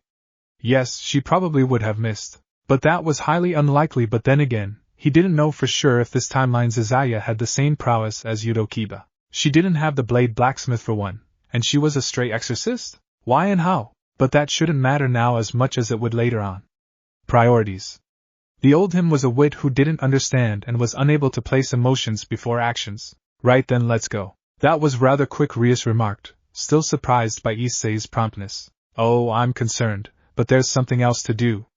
Sides, you told me she'll be alright. Good to know my words have at least a smidgen of your trust. Heh, he noted the sarcasm. I do trust you. I hope you feel the same. We'll see. I'll leave him in your capable hands, Lady Gremory. Azazel declared as he made his way to the window. With a dramatic flourish, he leaped out, and his 12 black wings burst forth, causing an explosion of black feathers as Azazel disappeared from sight. Show off. Both Issei and Rias shared the same thought. All that aside, I have many questions for you, Haida, and I have answers I'll share once we've dealt with this mess, Issei replied, following Rias out of the clubroom. But first and foremost, are you able to protect yourself? We won't shy away from killing them on sight, Haida. I know, he replied, his tone serious. Those fallen angels had sealed their fate by allying with the wrong fallen angel, and Raynare had been luckier than the rest. Kill away. I won't preach or shout killing is bad. You're like an entirely different person. I am and I'm not. After all, this was what the fool had become. The bitter, sassy, skeptical and all in all fed up with every garbage he had to clean up. He felt more like the universal grumpy janitor rather than the protector of the world or whatever meaningless title they could come up with. Would you mind waiting here? I'll need to change into my uniform. What's wrong with your current one? School uniforms are a dime a dozen, Hayadu, Rias replied matter-of-factly. But before I do, can you protect yourself? I'd rather not have my outnumbered servants babysit you in case the worst happens. Issei extended his arm, as the green light of the boosted gears shone brightly as the crimson gauntlet manifested itself. On the other arm, he promptly withdrew his right hand and switched it with his left. Right. He hadn't stolen the divine dividing yet. Maybe he could ask Vala nicely this time to share. This proof enough for you? Is this? The boosted gear, yeah? Very nifty, and it vanished within the same light before she could reach it. Another thing he found to like after he developed several brain cells was teasing the Gremry. You didn't think I'm tagging along to sightsee and be a deadweight, did you? Break. Aazel and Issei's plan proceeded smoothly, with suspicions arising briefly but being quelled before they could escalate. However, Raynare's situation was far from ideal. The plan had started well for her. She had summoned Donasek, Calawarner, and Middle to meet her at the park at sunset, and they had arrived as arranged. When she explained her decision to them and revealed that the devils were planning an assault on their temporary base, they had expressed understanding and approval. Everything seemed to be going according to her plan. However, her elation quickly turned to terror as they realized they were being tailed by the exorcists, and before they could react, they were ambushed. You double-crossing bastards, Fried seethed, his voice a low growl. Donasek's head snapped to the side, a silver bullet piercing through his skull. His eyes widened in the split second before life deserted him, and he crumpled to the ground, a lifeless heap. You think you're clever, don't you? Well, it sucks to be you. I'm smarter. And my partner is even smarter than me, smarter than any of you four caballeros. Fried quickly reloaded his silver revolver, the metallic clicks echoing ominously in the darkening park. Each bullet had found its mark, piercing through flesh and black wings, causing substantial damage. Isaiah had left the scene earlier to pack up their belongings while Fried dealt with the rest. Wait, don't. Another muted cry, and a bullet found its mark between Middle's eyes, instantly ending her life. Her body went limp and fell to the ground as she had been crawling. None of you wits are essential to the game plan, but you it all up anyway, Fried muttered bitterly. He thrust his sword into Calawarner's back, piercing her heart and ending her life in an instant. The last thing she saw before her death was Raynare lying beside her. All because of you. Raynare watched in helpless horror as her comrades were mercilessly slaughtered, their bodies twitching in their final moments. Her chest heaved, her heart pounding with dread, as she knew she was next. She gasped for breath, her body riddled with bullet holes in her chest, stomach, and lungs, making each breath agonizingly painful. Filthy, Fried spat, his voice dripping with venom. He landed a brutal kick to her jaw, her head snapping to the side. Blood and saliva sprayed from Raynare's as she was sent sprawling backward. Her world spun in a nauseating whirl of pain and terror. You'll pay for this, dash. Raynare's voice was weak, barely more than a whisper, as she tried to muster defiance through the agony. Another brutal kick to her bleeding stomach tore the air from her lungs as it exited through her mouth along with another gush of thick red blood. Her body convulsed with pain. GH. AG. OGH. Yeah? You're going to pay me back? Fried's laughter was chilling, a sadistic symphony of cruelty. He jeered at her helplessness. How? Drown me in your blood? Get up, she shouted at herself, puking out a sticky red substance. Get up! Get up, or she'd send her subordinates to die without being able to avenge their needless death. If not her, who would? She wouldn't delude herself into believing her Lord Aazel would lift a finger for these poor fools, especially because he couldn't. Issei hardly cared about her, let alone her dead friends. Raynare's world spun in a chaotic blur of pain, despair and anger. The ground beneath her seemed cold and unforgiving, matching the chill that had settled into her heart. With tremendous effort she pushed herself up from the blood-soaked ground. Every movement was torture, and her vision swam with dark spots. She could taste the metallic tang of blood in her mouth, and she spat out the sticky red substance. The pain in her back flared as she tried to move her wings, but they hung limply at her sides, clipped and useless. Fried's cruel actions had left her crippled and vulnerable. Think you can fly away? Tough luck, Fried taunted, his voice a cruel sneer. He showed no mercy, no remorse, only sadistic in her suffering. He wiped his blood-soaked sword on her wounded side, adding insult to injury. Raynare felt a sharp kick that sent her sprawling to the ground once more. Her body convulsed with pain, and she could taste the dirt and blood on her. Her violet eyes, filled with a mix of hatred and desperation, could only stare at her clipped wings and the lifeless bodies of her subordinates. The torment continued as Fried sawed away the remaining parts of her wings, each agonizing moment etching the pain deeper into her soul. Blood flowed to fill the wounds, a crimson testament to her suffering. Know your place, Fried spat, his words a venomous reminder of her humiliation. He carved his initials onto her marred back, branding her as his victim. Then he left, leaving her broken and battered on the bloodied cobblestone. Her breath came in ragged gasps as she clung to consciousness. The plan had failed, her underlings were dead, and she was left to face the consequences of her choices. Fried huffed. Bastards had been dealt with. Kokabil's grand plan had failed. There was no sister to kill. Time to pack up and get thee away from this mess before the damned devils sniff them out. In fact, he could sense some pampered princess looming in the distance. Her and her small band of devils Fried would like to stay, if he knew he could take them all on. Unfortunately he couldn't, and he'd rather flee and live to slay more evil another day. One of the hardest pills for Issei to swallow so far had been the transformation of Kaneko. Gone were the days when her bust could only be compared to mosquito bites. Now, they bore a resemblance to her sister's ample chest. It felt surreal to see her school uniform stretched to accommodate her newfound curves, adding a hint of femininity to her once boyish figure. Not only had she developed in that department, but she had also grown taller. No longer was she the height of his chest. Now, the top of her white hair reached his shoulders. She might still be slightly shorter than Asia unless she had her neckish ears out.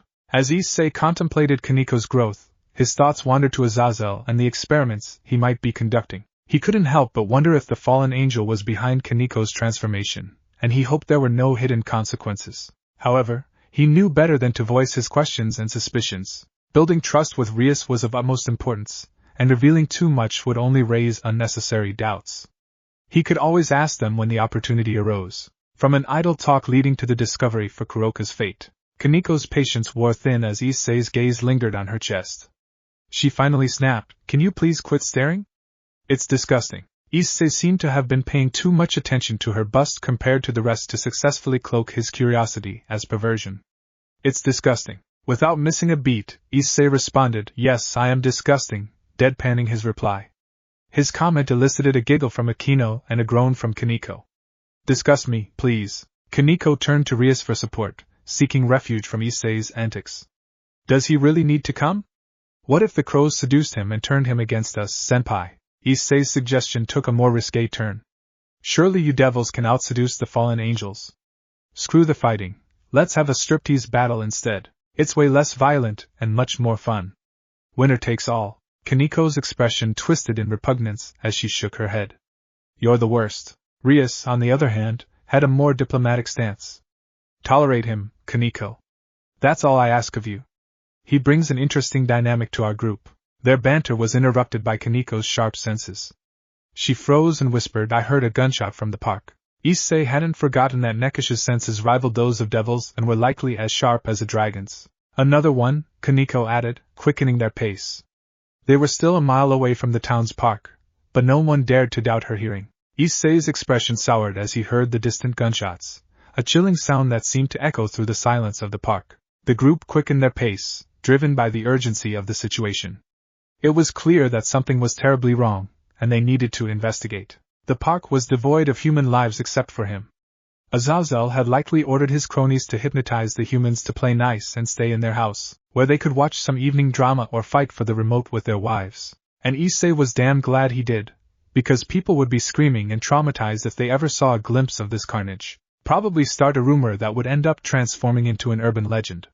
His people loved those kinds of things. The once serene park was now marred by a gruesome scene of violence and death.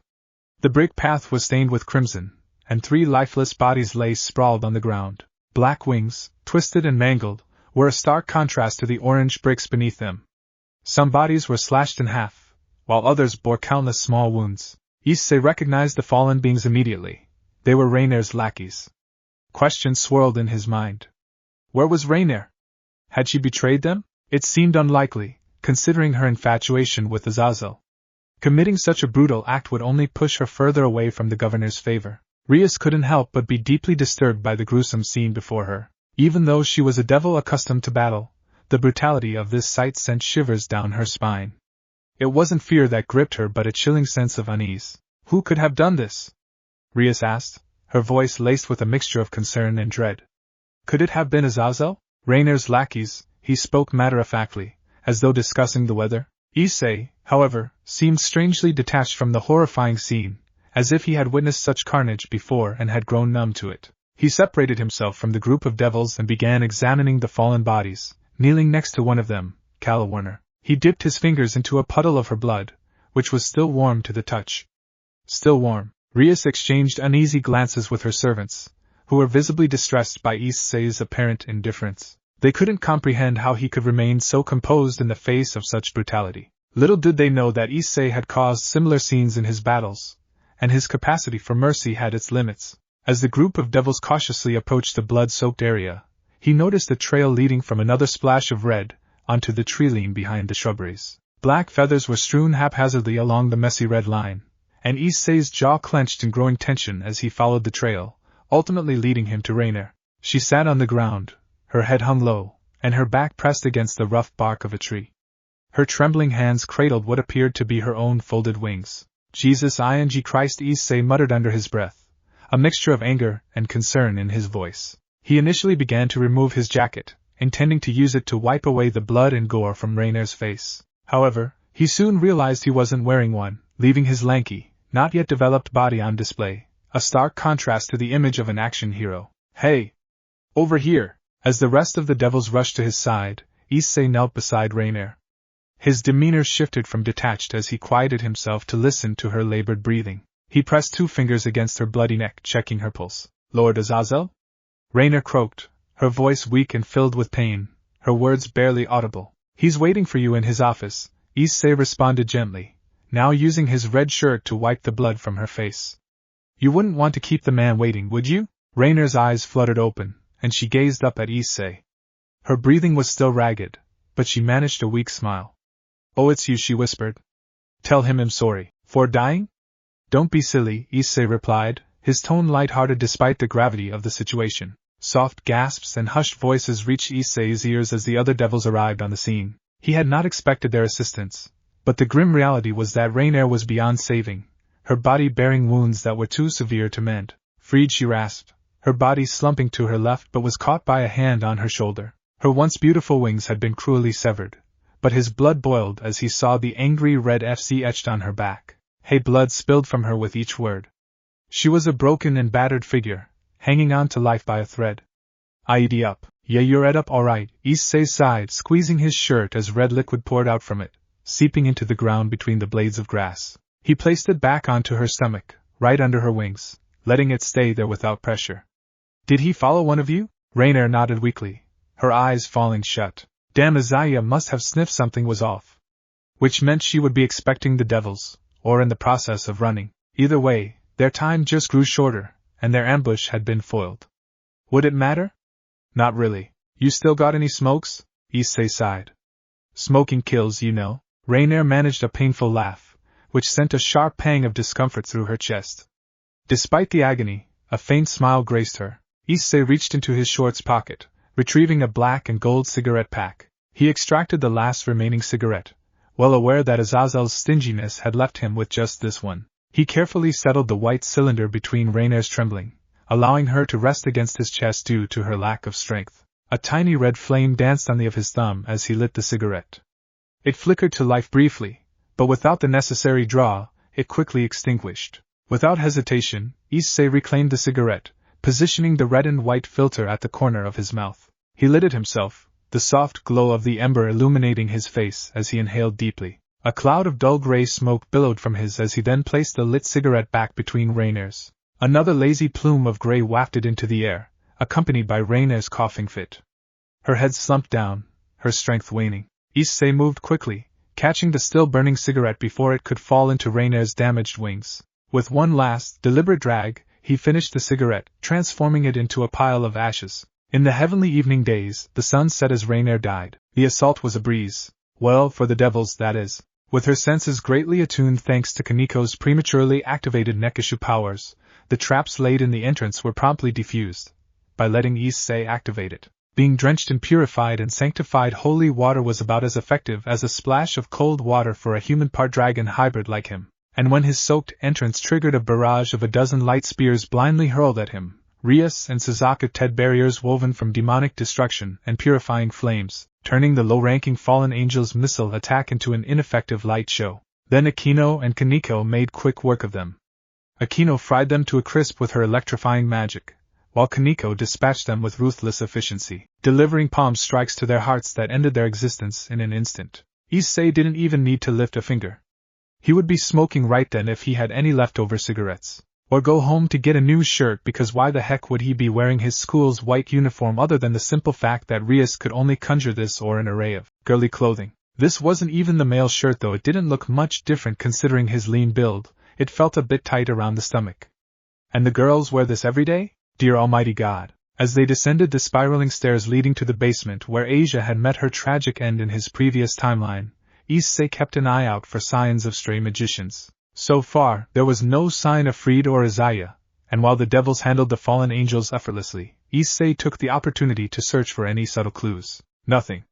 It was as ordinary as an underground cultist meeting could be.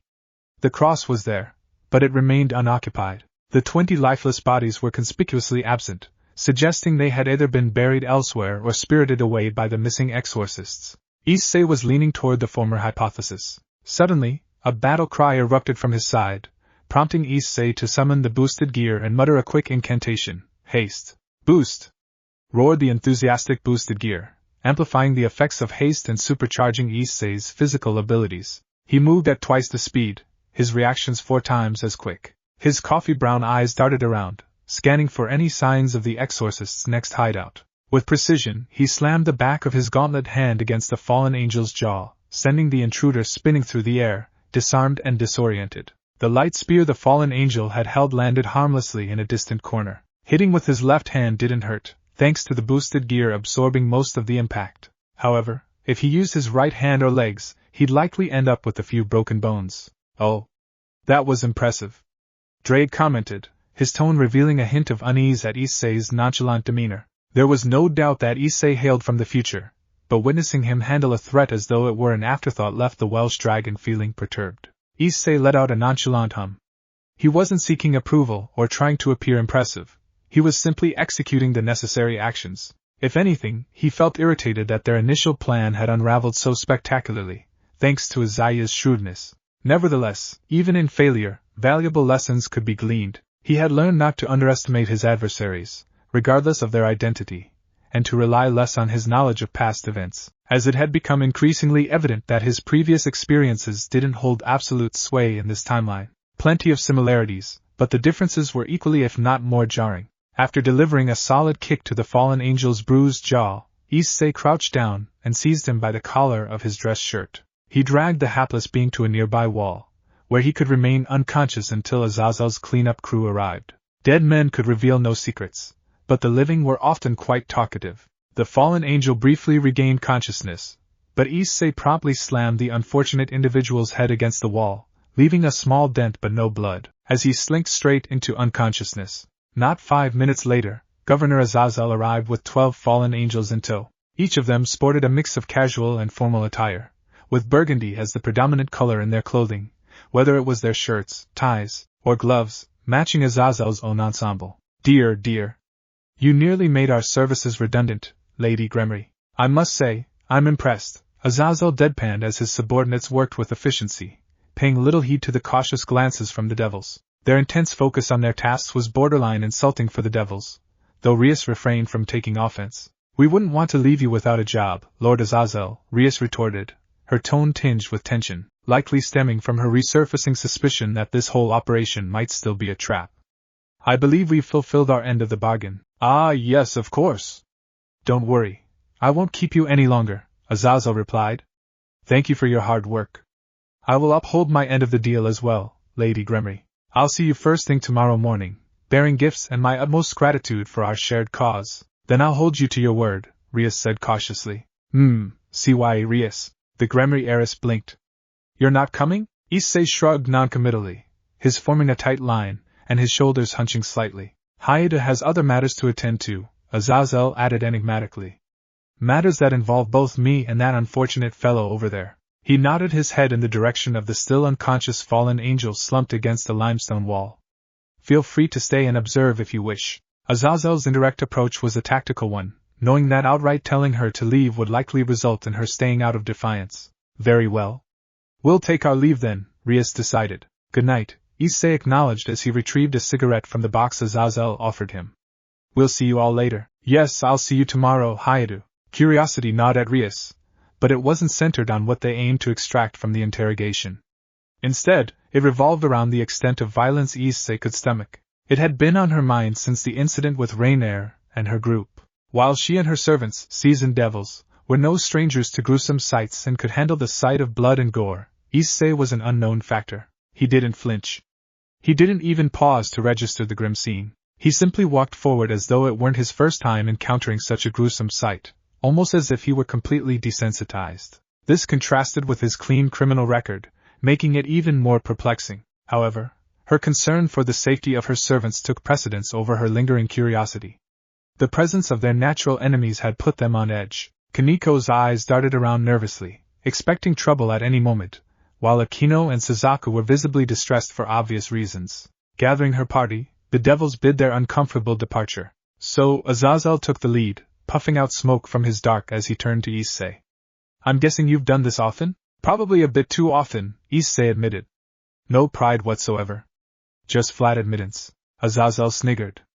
I'll do the questioning. I want to see what you got, Hayadu. Issei agreed with a silent nod.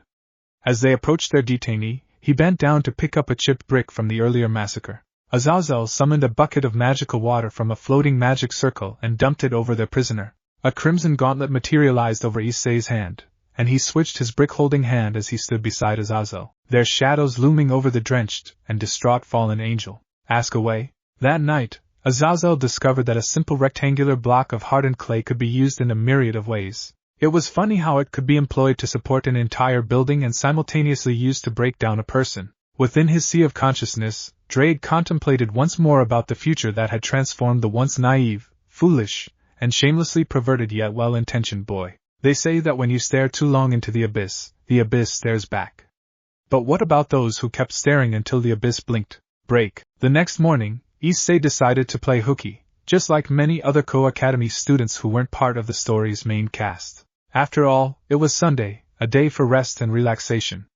But Issei's absence from school was a bit different from the usual truancy. Instead of heading home like most students, he made a beeline for the hotel in the red light district. There, he discussed the events of the previous day with the governor, strategized for the future, and even grabbed some spare clothes from his bedroom before heading to an unexpected destination. Rias, on the other hand, had an unexpected encounter when she left her room to investigate some noises outside. Instead of stumbling upon a potential burglar, she found Issei in her midst. His comment about her negligee earned him a playful scolding, but he quickly shifted the conversation to explain why he was there in the middle of the night. Rias listened attentively and understood his reasoning.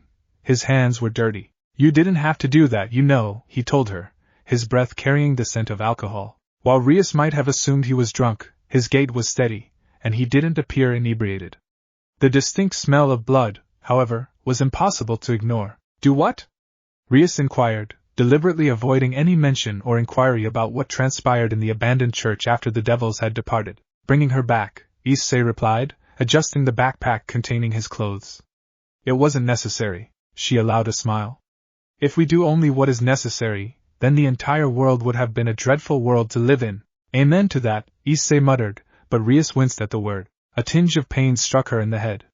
Please don't utter that word around me or my servants. Right, Issei chuckled as they stopped in front of a bedroom door. Still, you had no reason to do that. You're saving up your pieces, aren't you? How did you know? Rias asked. Observation, Issei replied with a shrug.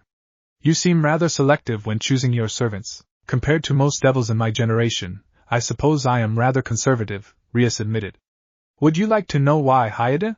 If I say no, which I won't, because that would be rude, what will you do? Rias chuckled softly. I'll likely scoff at your face and return to my room in mild annoyance. In that case, sure.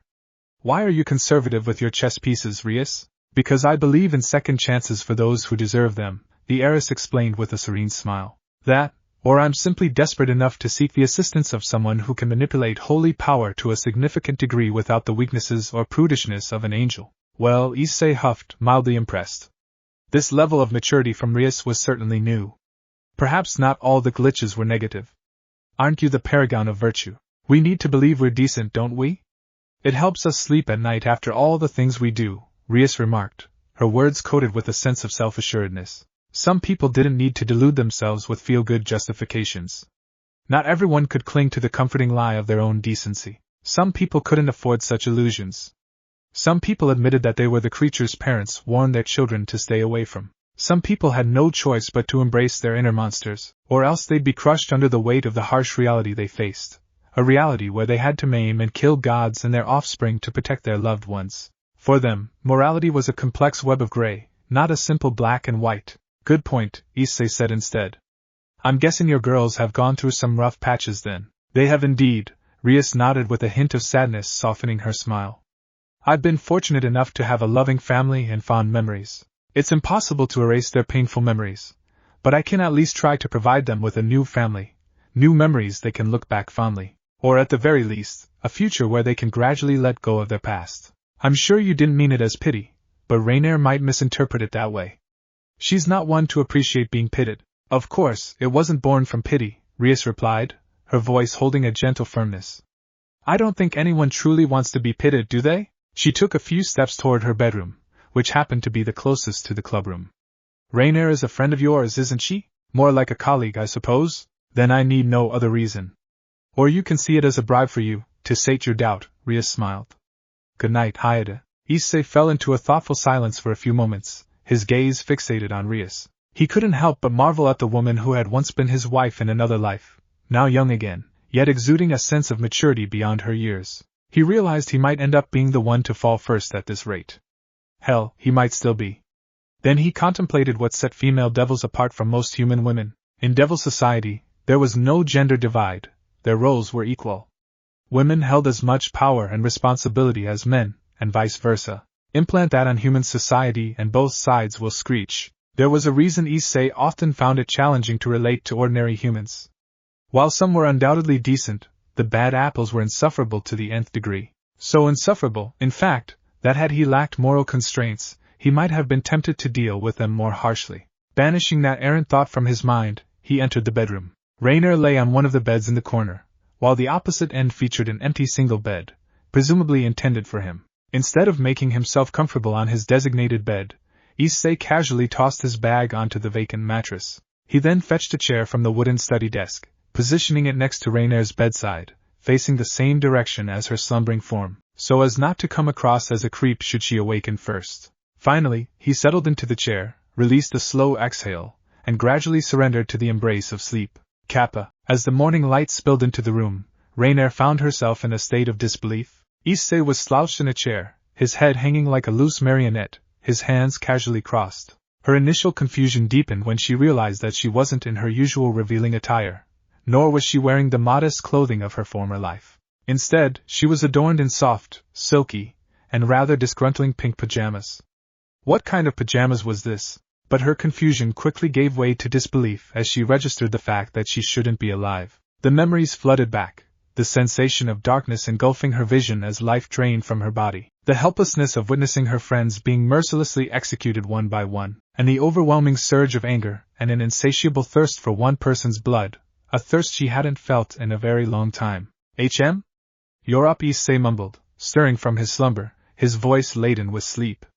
He yawned and shook his head to dispel the remnants of drowsiness.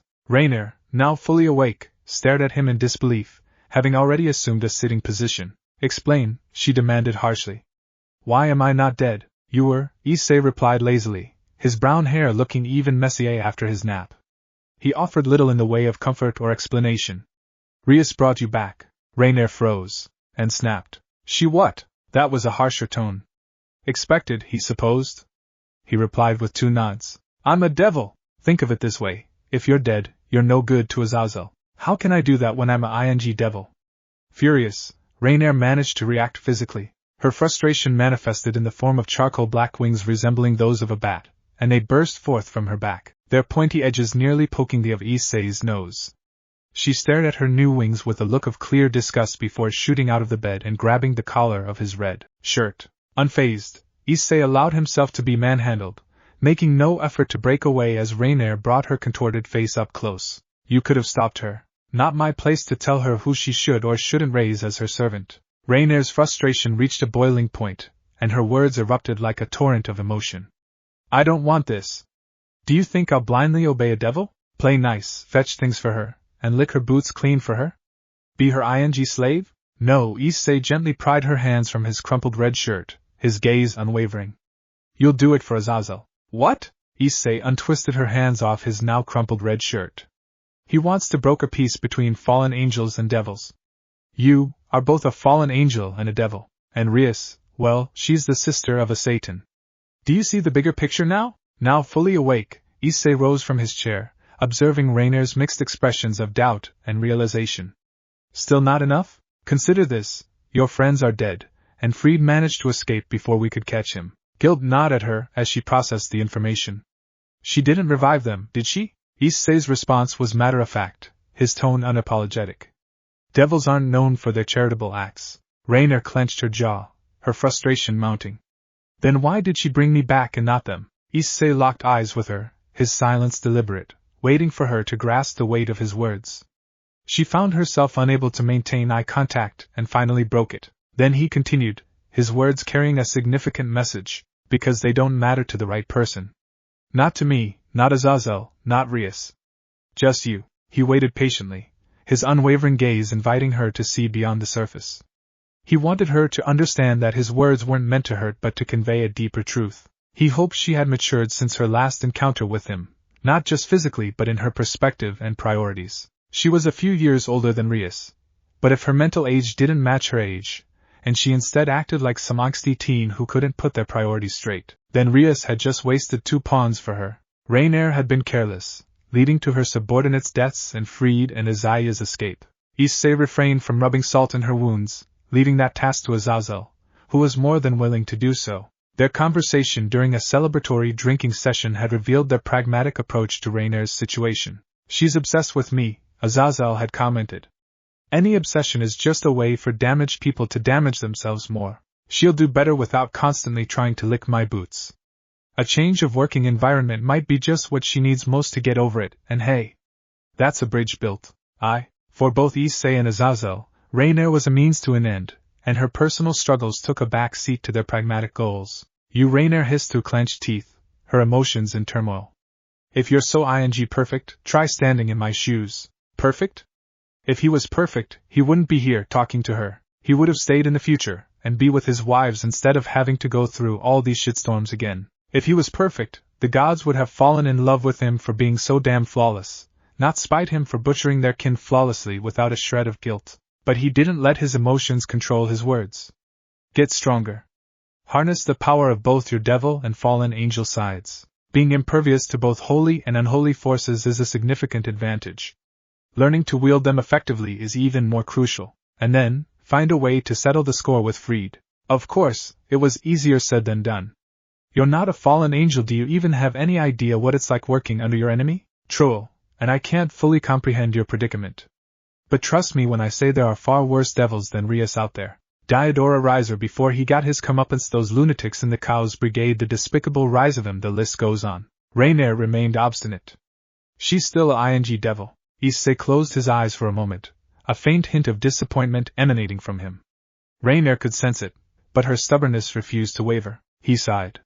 If you can't let go of your resentment or swallow your pride, you won't make a difference.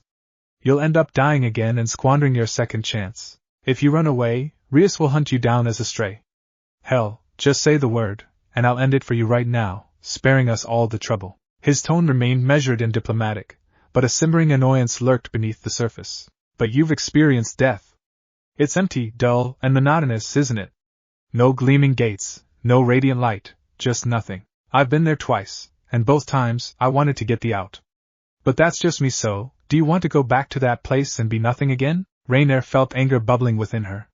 Anger at his frustrating logic and anger at herself for starting to see the sense in his words. She had always been quick to anger, her wrath both a source of power and her greatest weakness.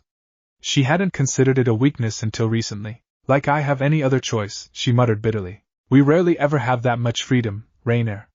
We just deal with the bullshit cards we're dealt, Issei responded with a hint of sadness in his eyes. It was a sadness that Raynare couldn't ignore, even in her current state of agitation. I'm not telling you that everything will magically turn out fine or spewing nonsense like look how much stronger you've become. Those kinds of people mean well, but they're infuriating. They make it sound like there's a silver lining to your friends' deaths and your own suffering. Like it was worth it, somehow, as long as you're a stronger and better person, with more character and more interesting stories to tell. Them, I say. Raynare fell silent, her anger still present but muted. She didn't want to look at him right now because she felt absurd for conceding that he had a point. His words carried the weight of experience, the words of someone who had endured trials and tribulations beyond her imagination. Not at all the words of the teenager standing before her, making her feel more immature with each passing seconds, but the time-traveling, know-it-all scoundrel. Go take a shower, he suggested, gesturing towards the white bathroom door. Clear your head.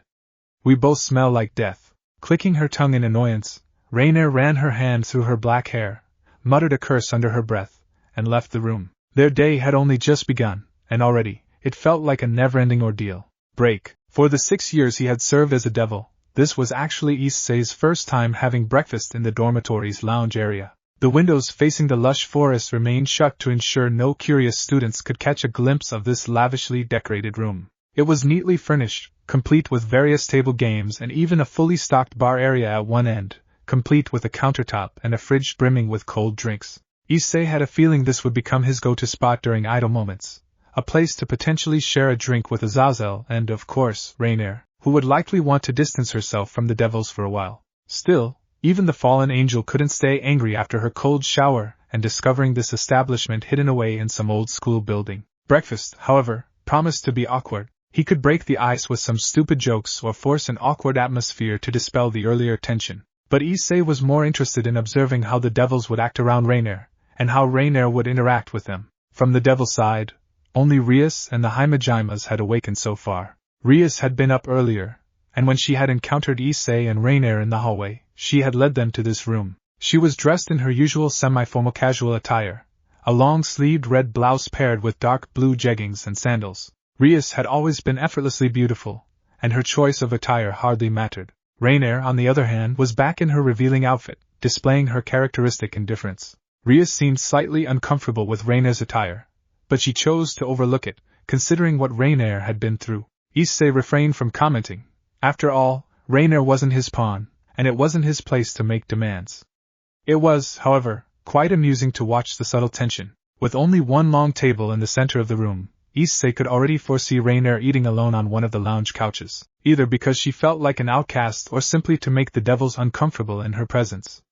They both took their seats as instructed and waited for their meal. Rias hadn't mentioned Raynare specifically, always addressing them collectively. It was clear she was trying not to provoke the volatile situation, to not step on the walking landmine that was Raynare.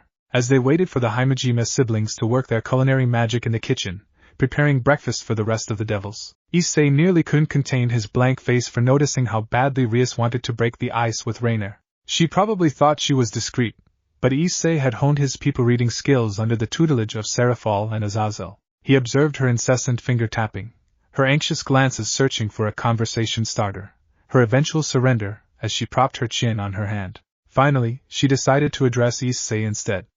"Have you informed your parents about your whereabouts, Hayade?" Rias asked with a concerned tone. "I texted them I was staying over at my friend's house," he said.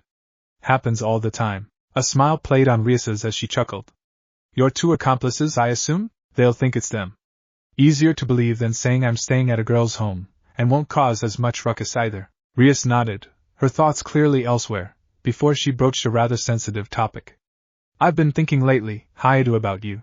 Issei raised both eyebrows, feigning surprise. "Confessing so soon? You've only known me for a day." That's not what I meant." Rias sputtered, her cheeks reddened, and even Raynare couldn't help but emit a snort, an understated, quiet exhalation through the nose. Nothing like a pig snort. "Darn. I got my hopes up for nothing." Realizing she had been had, Rias calmed down. "I meant to ask about what you did last night. You don't have any idea how suggestive that sounds, do you?" "What?" Rias blinked, before once again blushing. And no. That's even further from what I meant. Sure did sound that way. Pull your head out of the gutter, hide as she sighed in mild exasperation. Can't, it's stuck there, he blandly declared. Everything is an innuendo if you're degenerate enough. Rias couldn't handle this. She preferred his old, fake persona. Well, what I'm trying to ask is, what happened with Lord Aazel last night, I mean? Her eyes widened as she realized that what she had just said was hardly an improvement but instead far worse. Gah, forget it. A suppressed chuckle escaped Issei, much to Rias's chagrin and embarrassment. Raynare, driven purely by curiosity rather than pity for the devil, inquired, what happened last night? Well, Issei course-corrected himself. She and her girls stormed the place and killed everyone there. And the exorcists? Fled when we arrived. Good, Raynare muttered.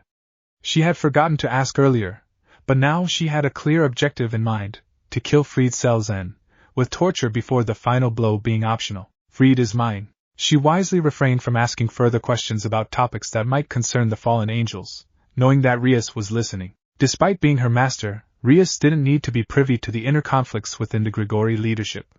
It would make them look weak and disorganized. Maintaining the image of her true kin was still her obligation even as a devil. This was precisely what Issei had hoped to achieve through her, keeping Rias out of the equation and unaware of certain matters. And did your hostage reveal anything useful? Rias probed, undeterred. Issei put on a convincing expression of annoyance as he lied smoothly. Nah. Aazel hit him too hard. Crushed his skull. Rias sighed in disappointment. We would have exercised more restraint if you had informed us. No worries. It's Grigori's business, at the end of the day. Not mine. Or yours, Issei replied nonchalantly. Now, setting that aside, I'm starving. As if on cue, the door to the kitchen swung open, and Akino emerged, carrying a large silver pot of steaming miso soup with her mittened hands. Suzaku followed closely behind her, carrying an array of Japanese-style breakfast dishes. They look like twins, Issei remarked promptly. Especially when they're dressed the same. Shrine maiden outfits on the weekends? Really? They have their reasons, Rias explained, her tone tinged with sadness, undoubtedly connected to their past. Thank you, Suzaku Akino. We're lucky to have you as our cooks. Our Rias, Akino responded with a playful smile. I hope our guests enjoy our cooking. Well, they certainly look appetizing, Issei said, his stomach growling in response to the delightful aroma filling the room. The spread included crispy salted fried salmon, boiled broccoli as a side dish, a classic bright yellow rolled omelet, and of course, the comforting miso soup. Reminds me of home, he added casually, only to notice a flicker of sadness briefly crossing both Hamajima's faces before they quickly masked it with smiles, one sardonic and the other neutral. It appeared that their past traumas were far from resolved. While it might have been a somewhat underhanded way to confirm this, Issei didn't hesitate to seize the opportunity to gauge the situation better. The meal proceeded in silence, with neither party eager to bring up a topic that could make the atmosphere awkward. It was still unclear how Raynare would react to becoming one of them, and Issei was equally intrigued. She didn't offer any comments on the food, but she refrained from making any biting remarks as well. Instead, she simply ate, and when she had finished, she remained seated. For now, the silence was mutually ignored and set aside. However, Issei had an inkling that a new storm might be brewing on the horizon. Kappa, nope. Just as Aazel. The governor arrived just as the devils, along with Issei, had finished their breakfast. Issei was immediately called to pick him up from the empty clubroom. Akino and her cousin remained behind to wait for the others, while the rest followed Issei to greet Aazel. Rias had obvious reasons for joining, and so did Raynare, who appeared noticeably more nervous all of a sudden. Issei, too, was anxious, though he didn't wear his emotions on his sleeve as most people did. Seeing Asia again after all the glitches and shifted backstories had him concerned, particularly about her innocence. He hadn't asked Aazel about her because he feared that the sweet Asia he remembered might have changed, dyed her hair black with pink stripes or lost her faith in her lord. Now they were about to see her for the first time. Issei opened the door and allowed Rias and Raynare to enter first, not out of chivalry, but because he didn't want them to witness the initial expression on his face before he could hide it. Ah! There you all are, Aazel greeted casually from the couch, a lit cigarette dangling from his. He didn't even bother to stand up. There she was, the girl with blonde hair framing her small face and large green eyes. Her nun's attire was etched into Issei's memory, the veil covering her hair, brown boots, and her short stature, which made her look like someone you'd want to pick up and put in your pocket, though that would likely lead to an arrest for attempted kidnapping. He didn't remember her hair being this short, though, barely reaching her shoulders. The S looked uneven, as if she had given herself a hasty haircut. Even her bangs were shorter and sharper. Issei swallowed the dread, not realizing he was holding his breath as he hoped. Don't change too much. Asia's eyes widened slightly as she recognized a familiar face. She beamed with her cheeks and eyes, a real living sight. Miss Raynare. Oh. Still breathing, aren't you? Raynare responded in her typical standoffish manner, her usual demeanor toward people other than Aazel, her superiors, or Issei. Aazel, however, hadn't looked at her yet. Asia nodded shyly. Yes, Mr. Aazel told me why. Thank you for rescuing me. Issei finally exhaled, his relief concealed behind a cough. She hadn't changed. She hadn't changed. Who's the girl, Lord Aazel? She isn't a fallen angel? She isn't, Aazel replied, observing Rias as she took a seat. He noted her glare at his cigarette but opted not to react for the time being. Go ahead and introduce yourself, little lass. Yes, Asia stammered, clutching the skirt of her dress so her hands wouldn't shake too much. I'm an exile from the Vatican. I'm excommunicated. Actually, a nervous giggle decorated the end of her trailing sentence. Excommunicated? Rias furrowed her crimson brows, while Issei retreated to stand behind her. For what reason? I helped a devil, Asia admitted bashfully, as if conflicted about whether she should be proud of it. She was hurt, so I healed her with the blessings from from God? Issei interjected, causing both Rias and Raynare to experience a slight headache. Why yes. Asia perked up, gazing at him. But Sir Aazel said not to mention it because it'll cause harm to the devils. You helped a devil? Rias inquired, redirecting the conversation. I thought you were raised to hate devils. I would hope not, Asia muttered. I think they hate devils because most think that devils can only do evil, but I saw what we can do to devils and I don't think we're ever clean of evil either. No one is pure, but not everyone is impure, at least that's how I see it. Rias was pleasantly surprised by Asia's open-mindedness, especially for someone of her background. Do you believe devils can do good then? I think there's always good in someone, no matter what they are. Some are just buried deeper. Rias found Asia's idealistic belief intriguing but wondered if it could truly fit within the devil world. And what kind of blessings do you mean? Are you perhaps the Holy Maiden? Oh, I'm not really holy, I don't think. Aazel stepped in to assist the nervous Asia. She is, he confirmed, addressing Rias. She's Asia Argento, Lady Rias. A possessor of twilight healing. Apparently, she cut her hair to avoid suspicion. Not all exorcists are as kind and loving as we might hope. I see. Rias couldn't entirely hide her surprise but quickly regained her composure. And the reason you brought her here is? Remember my gifts? She's one of them, Aazel explained smoothly. Not as an object, mind you, but as a form of both request and trust. Rias was still a bit puzzled. I don't think I quite follow. The form of trust is that I trust you're able to provide her with the things she needs to grow up well, Aazel clarified. The request is because we fallen angels aren't exactly the best at dealing with human children, as you might already know. Rias sighed, aware he was hinting at Aquino's tragedy. Her hatred runs deeper than her scar, unfortunately. Unfortunately so, Aazel responded with a wry smile, silently apologizing to Barakiel. But she trusts you more than she'll ever trust any of us. Which raises the question, has she met Raynare? And if so, how did she react? Raynare felt a tight knot around her. Trepidation, most likely. She's one of ours now, Rias confidently stated. Whether she accepts it or not, we won't treat her any differently than we would to any of ours, and I won't tolerate harmful behavior either. Raynare rolled her eyes. A craggy road, I'm sure, the Gremry continued, but we'll eventually come to terms. We haven't yet discussed the matter thoroughly as we should. Given what happened, I offer you my condolences. Aazel waved a dismissive hand. Don't worry about it. They're not irreplaceable. Raynare felt the knot in her tighten even further. Issei maintained a stoic silence, his apparent indifference a deliberate act. Azazel's plan was clear, to sever Raynare's blind adoration for him so she could focus on her new role as a devil without being consumed by thoughts of her former leader. If acting like an unfeeling jerk was the fastest way to achieve this, then he was all in. Rias, on the other hand, appeared momentarily stunned by Azazel's cold statement. She struggled to find the right words. Well, I don't know what to say to that. Aazel waved off her concerns. Don't be so shocked. That's what being a faction leader entails, Lady Rias. You must be prepared to lose people. Sometimes, not personalizing them is the easiest way to cope. But anyway, let's not get sidetracked. Right, yes, Rias nodded, trying to put aside her conflicted feelings, especially given the Governor-General of the former enemy faction's arrival and the promises he bore. Before we move on, do you remember the devil you saved? Any name or appearance? Their hair color? Issei's mood turned foul.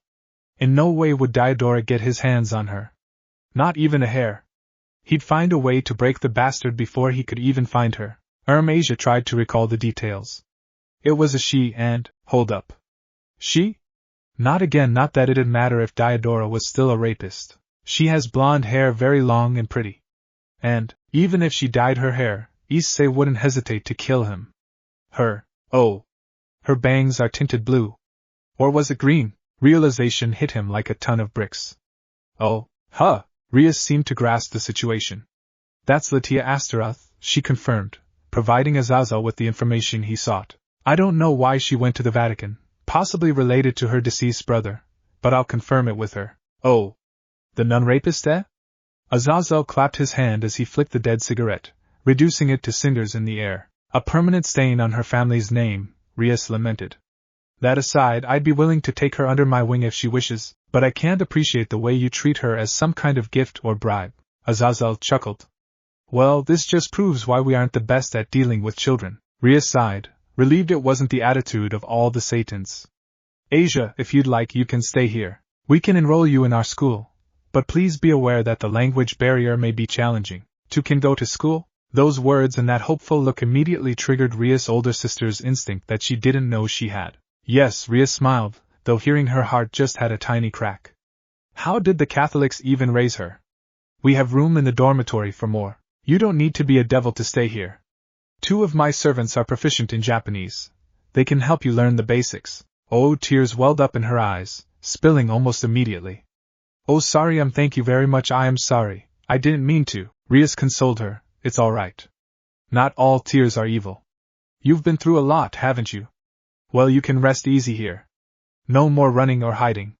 We'll keep you safe. Go and hug her, you fool, Issei urged with a soft laugh, now leaning against the wall. You're pretty much obligated to. Rias blushed slightly. I'd rather not overstep and make her uncomfortable, much as I'd like to. Aazel smirked and offered his parting words. Enjoy your stay here. You'll have plenty of new big sisters now.